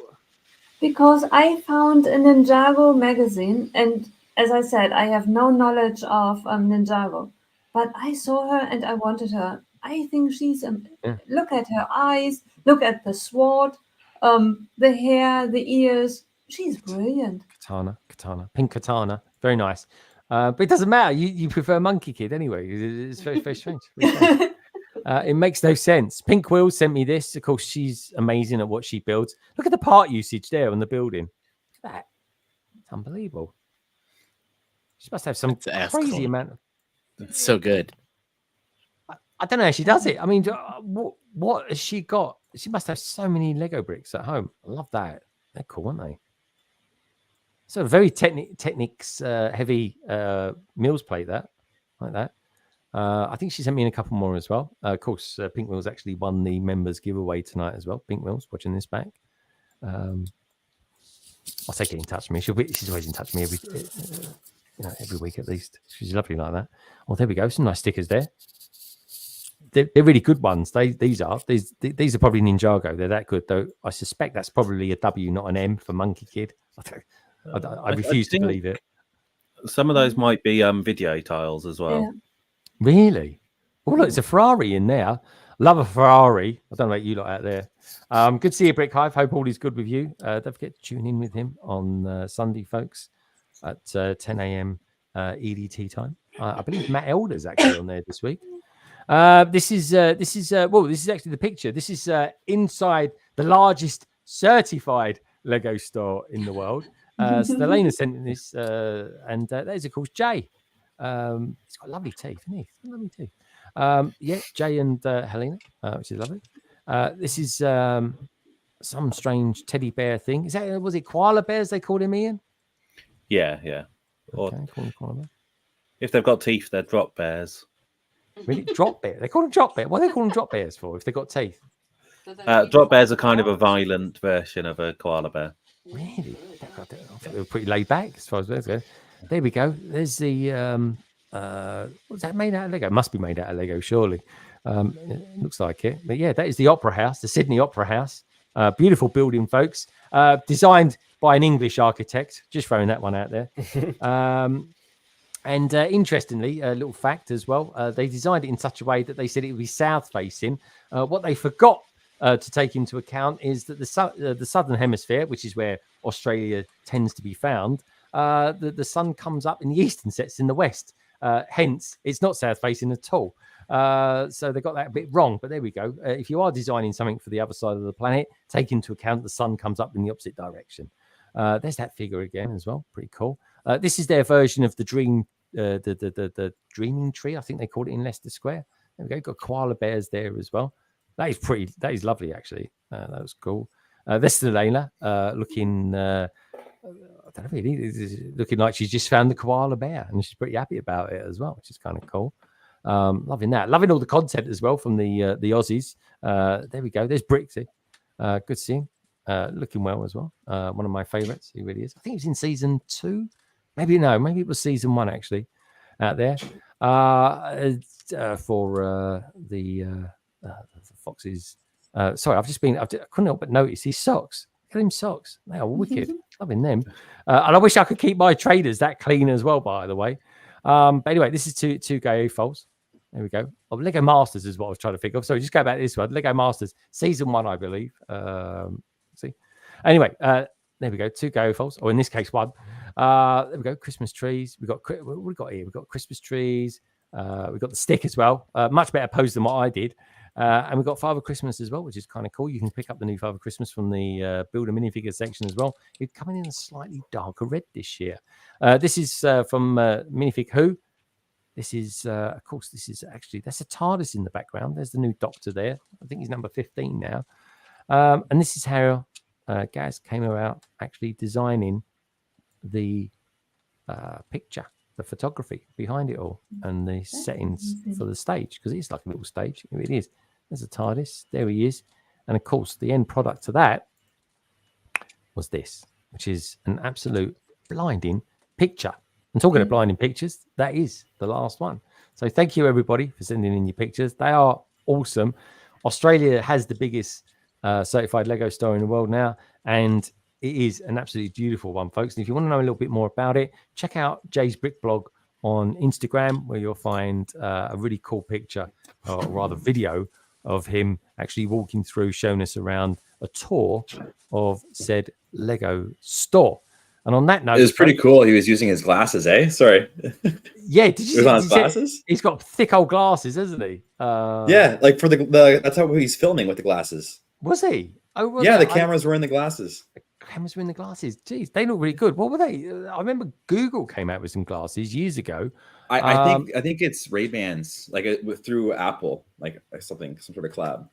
Oh, right. Brilliant. I'll have to check those out. That's good, isn't it? I was going to do a cheeky one from the London Leicester Square store, but I thought better of it because saying it, though, the press were there and everything. Look at the Daily Mail. You'll hear about stuff from the event that was there on that night, which was good fun. So anyway, folks, check out the survey. Get your last votes in. So far, we had 87 people voted. Come on, we can get to 90. You know you want to. At the moment, the Natural History Museum is the clear winner at the moment. Actually, it's not at all. Not my thing. It's actually very close by, followed by Avengers Tower as well. 51 thumbs up. So thank you for that, folks. I always appreciate hitting 50. And on that note, let's go around the panel and just find out what these beautiful people are up to over the course of the weekend and maybe next week as well. Starting with you, Rob. Great to see you, mate. And tell us a little bit about what you might be up to in the near future, my friend. Yeah, thank you for having me on again. You know, it's always like one of those things after being on for the first time. It's like, am I going to get the invite back? I don't know. And I was excited to get the invite back. This week, working on my, what is this? World map some more. World map. What country are you at the moment? What area of the world? So here, I'll show you what I just finished. So this is what I've got so far. Oh, wait. Headphones falling out. So that's what I got so far. North and South America, and then Antarctica there. So starting on Europe and then down into a little bit of Africa as well. And then what else is going on this week? Some streams on Twitch, lots of running, like I said before, and maybe 1 or 2 YouTube videos. I've kind of been slacking on the content in general, so I'm like, all right, let's ramp it back up again this week before I go on a little vacation to Detroit for Thanksgiving. Okay, nice. Yeah, Thanksgiving's coming up. Yeah. Love Thanksgiving. I've got to try and do a little bit of Thanksgiving myself, actually, because most of my family are American. So, amazing. I got to share in that as well. Which is nice. Just a few of us that are English. So me being one of them, which is kind of cool. But yeah, love the American way. Is very, very cool. I'm looking forward to kind of immersing myself in a little bit more in that next year as well. A day of eating and football. That's brilliant, what mate. Thanksgiving is in just a couple words. Yeah, dude. No, it's good, and it's good to see you doing well too. So appreciate good it. Stuff. So someone who's always doing well, even though he's got at last count 23 kids, is of course Andrew. There we go. The god of kids. If there was such a thing, he would sure. I don't know about that, but it was getting a little crazy up there. I was writing in the private chat a message saying I was about to go, and then all of a sudden you were doing the pictures. I'm like, oh, okay, maybe I can hold off for this because they were getting a little crazy up there. But it sounds like it's all settled down. But things are good. I have a little build here that my son made last night. Let's have a look. I don't know if I can zoom in a bit here. 1 second. Well, you could just hold it nearer to the camera. That's what I do. I love it. I mean, has he watched the film? Pennywise. Yeah. No, but he watches YouTube all the time. Oh, okay. So this is what he came up with here. That's very cool. Yeah. Is that custom figure, or is that one that you've made purely out of? No, it's custom. It's it's not Lego. I'll take it out here 1 second.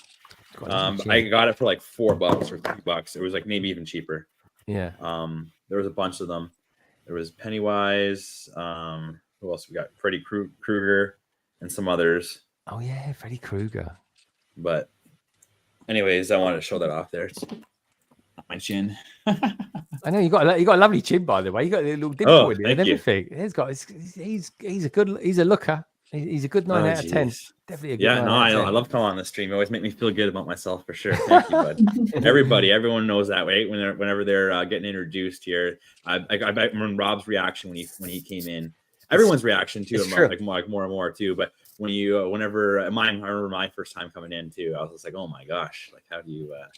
I would genuinely. I was going to stop doing them because people say, "Oh, these intros take ages." I said, "Right, okay, I'm going to stop doing it." And everyone was like, "No, never stop. I want to be introduced." Yeah. They're great. No. Thank you for saying this, well, Andrew. I do appreciate it. More and more. What can I say? I always want more and more. You can't have enough more in the world. Dude, are you going to be doing anything this week, or are you kind of pacing yourself at the moment? A little dicky bird tells me that Crossing the Streams is coming back. Yeah, Crossing the Streams is coming back tomorrow, 6 p.m. Pacific. So we'll be doing it live on Twitch and YouTube now. So expanding where the live recording is happening. So that's the podcast where I talk to other content creators about what they do, what they're passionate about, and why they make things. And so that's going to happen tomorrow. That's going to be back on its regular schedule every week at that time. Although the next, because of the holidays and everything coming up, I'll be shifting those to Sundays for the rest of the month after that.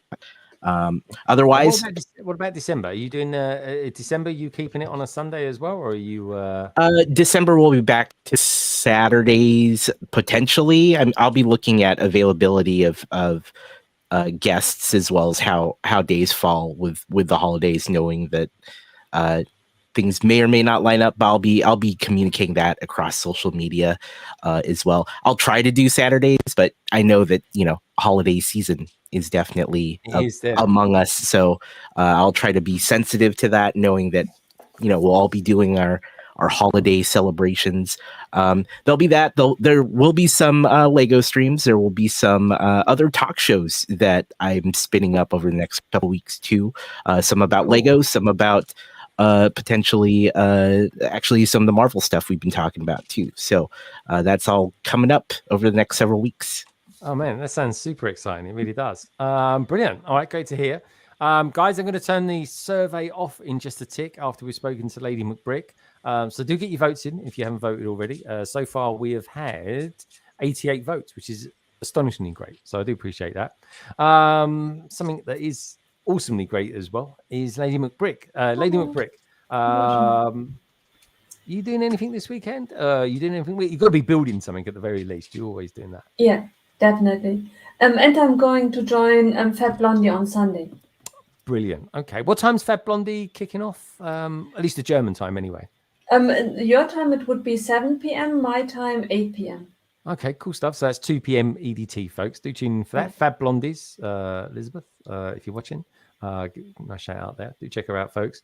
And if you are watching this back as well, do us a little favor. Leave us a comment. I want to get to know the people that are watching this, because this stream will be watched 75%, even more. So once it's finished, so say hi. You know you want to, and everybody who is in the panel tonight, folks, do check them out. All the details you'll find down, as always, in the description below. And if you haven't done so already, do us a little favor. Give us a thumbs up too. Nicole, look forward to that. You guys being on Sunday. It's a really nice thing. You've got Good Morning Brick World. Then Nicole's got that. And then you might have me occasionally, or someone else, and forever we have the Brick Bods at 8:30 on a Sunday evening. It's a nice way to see out a weekend. It really is. Talking about seeing things, Kerry, it's been lovely to have you back on tonight, seeing you. You got any plans for the weekend at all? So I've got my lug meet on Sunday. So I'll be going up there. We do like a little mini build, which is what I've just been building now. So I always leave it last. You know, I've had a month. Yeah. So I thought I'd build it on your stream, so I do apologise. But yeah, I'm not doing anything as of yet tomorrow. I don't believe I was supposed to be taking my father to see the Bob Marley revival. However, you know that thing that happened with the concrete? The concrete. There was a cheap concrete that was used in the 60s or 70s or something. That one. Yeah. So the building that it was happening in Sheffield. Yeah. Has been made with that concrete, and they informed me on Tuesday that they're moving my ticket to 2024. So I was like, oh, that's great. Oh, okay. I've only been planning it for 6 months. You know, treat your father. Oh, look at the baby. Is that the baby that featured on the? Is this the youngest one, Andrew? The short. Yes, this is the youngest one here. No, this is what he built. The little diaper. Oh, he built that. You having a laugh? Yeah. Yeah, just joking around. The No, next I'm having a Lego laugh, as It's- they'd say across the pond there. No, we did a little short with him waddling into the Lego room. It was so cute. Exactly. He sat down, and this is what he made. The little nappy waddle. It would surprise me if he thought his home was Toys R Us. The amount of times you go there, Andrew. All right, good stuff. So we're going to see Kerry's doing a mark and that. Are you going to doing any live streams next week, Kerry? Yes, I will. Well, I need to find out what day I'm actually working. But yeah, so this. What is basically the theme was the mock theme that we had to do was a birthday. A birthday? That was the only thing. So what I've done is I've done the house on the rock from Harry Potter. You know, on the first film where it's his birthday. So I've got like the little. Yes, I remember. I've seen So that. basically, it's just going to be the little cake figure. That's outstanding. Yeah. Nice. Yeah, that's amazing. I think I might change these wooden bits. All the rock pieces she's got there. She's been at the old pad ball recently. I have been at the whole pad wall. Yeah, they're all on it. Definitely. I think all of these pieces are from the pad wall actually. So I've just used what I had, not bought anything for it. So yeah, that's what I've just Nice. done. I like that. I like the use of the wooden piece going across the windows as well. Do we like that? Yeah, I like Yeah. it. It's good. Okay, I'll leave yeah. that then. I was What? gonna take them off. Tell me one thing, right? What did you use to keep them on there? What sort of stud technique did you use to keep them on there? Snot. Very good. Snot. There we go. Snot. Snot. Good stuff. Brick. Yeah, I'm going to change this ladder if I don't like. Mate, the only thing I'd change, maybe I'll put some solar panels on top or something like that. Otherwise, I don't think this little shack has solar panels. To be but yeah, so very nice. It looks good. See, she has got skills, folks. She has got skills. Very nice as well. Talking of the skills, Ian, have you missed Carrie tonight, or have you enjoyed the freedom? Yeah, he's looking there just to make sure. Yeah, Carrie, who's that? Oh yeah, she's the bird that sits next to me while I'm streaming. What do you reckon? Would you like to do more without her, or have you missed her? It's nice to be careful. Yeah. Have you guys questions a trap as well? Questions a trap, man. Don't answer it. Him, she will. No, it's nice, mixing things up a bit. But the start of the stream when it's just me is just so hectic. We're trying to sort out the kids at the same time, so it's always good to have her around for that. Dude, honestly, and you was a hero tonight because you would have saved the stream as well. So I super appreciate that, and thank you so much. I just can't believe I managed to work out and isolated what it was in. Well, it took me about 20 minutes, but at that point, folks, it was like 10 to 7. It was like terrible bad timing. And I normally have a big sheet writing down all the stuff that we're going to be going through, and I've literally just made it up as we went along tonight. So. Thank you so much, Ian. But yeah, what are you guys going to be building on Sunday? So on Sunday we will be up in the city. Actually, we haven't streamed from the city in a while, so we'll be up there making some changes, extending some bits so we can get more sets in. So that should be fun. We have also just released a video today about the Sheffield show. So if you want to see what was going on in Sheffield, so Kerry had some good mocks up there. I don't know what else is in the video, but there's lots of good stuff. Sheffield was fun. I've not watched it yet, so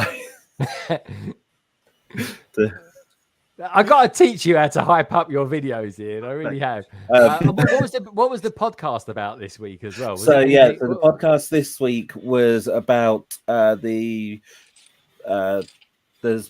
the Pick-a-Brick retiring list. Yeah. So there's about 2,000 pieces which are retiring from Pick-a-Brick. You've got 7 days left if you want to order them, although some are already sold out. But there's some nice bits on there if you've missed them. So there's llamas, there's sloths, there's piglets. So some good animals, some interesting pieces on there as well. So it is worth checking out that list. So despite being a podcast, we do actually have the screen up and we do scan through all of the pieces. So all right, I definitely want to listen to that. So just want to make sure I don't miss out on anything myself. Yeah, good stuff. One of the few podcasts I get to listen to. You more and more, one or two others as well, and of course, Showtime is my time, and he's new one too, as well as Liz out there. She does one as well, which is always jolly exciting. Then we'll say the other thing that I have found out, because obviously at the start you asked. So Oregon, despite not bordering Canada, apparently the nickname is the Beaver State. The Beaver State. Why is it called the Beaver State? I'm instantly interested in that. I did not know that. Yeah. But also its motto is "She flies with her own wings."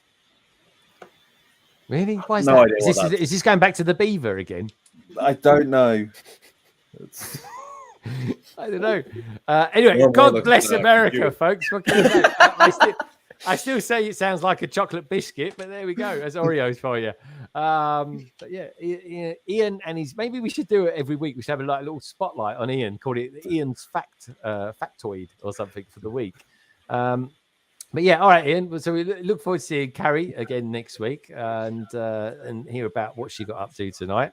Coming up from me, well, there's bound to be a video coming out from me in the week, folks.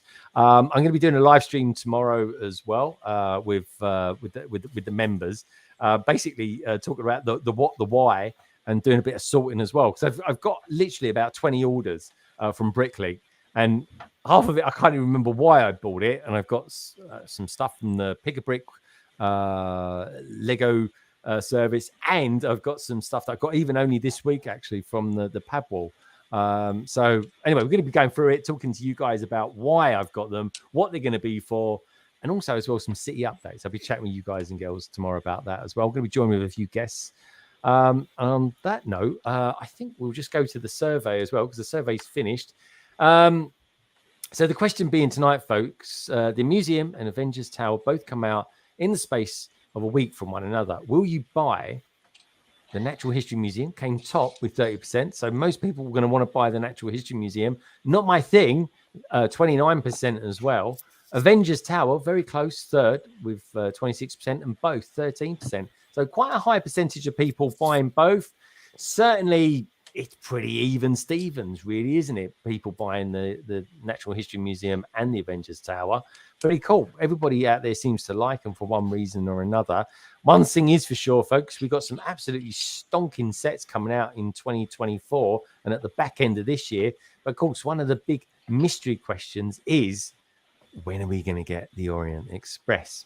Anyway, on that note, Ian, thank you so much for being on tonight. You too, Kerry. Lovely to see you. Rob, you look amazing as always. If you don't know anything about Hidden Side, check it out. You definitely look like you're dressing up as one of the characters from it tonight, mate. You'll instantly recognize him when you see him as well. As one of the lead guys on it.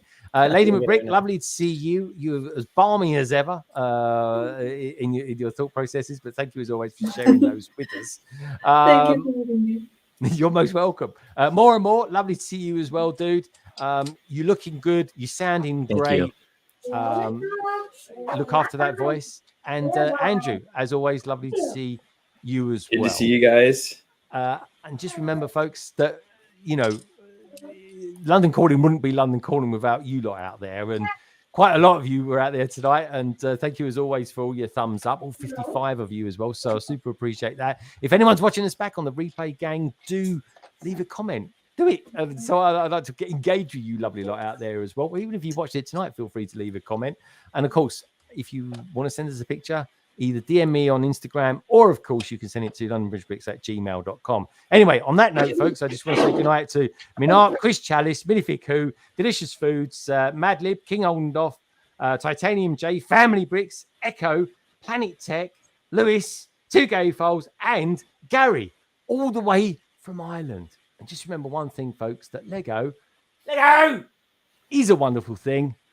And so are you guys too. Have a wonderful weekend, folks. And I'll see some of you tomorrow for the members stream. Take care. Good night. And have a wonderful weekend. And stay safe. Cheerio.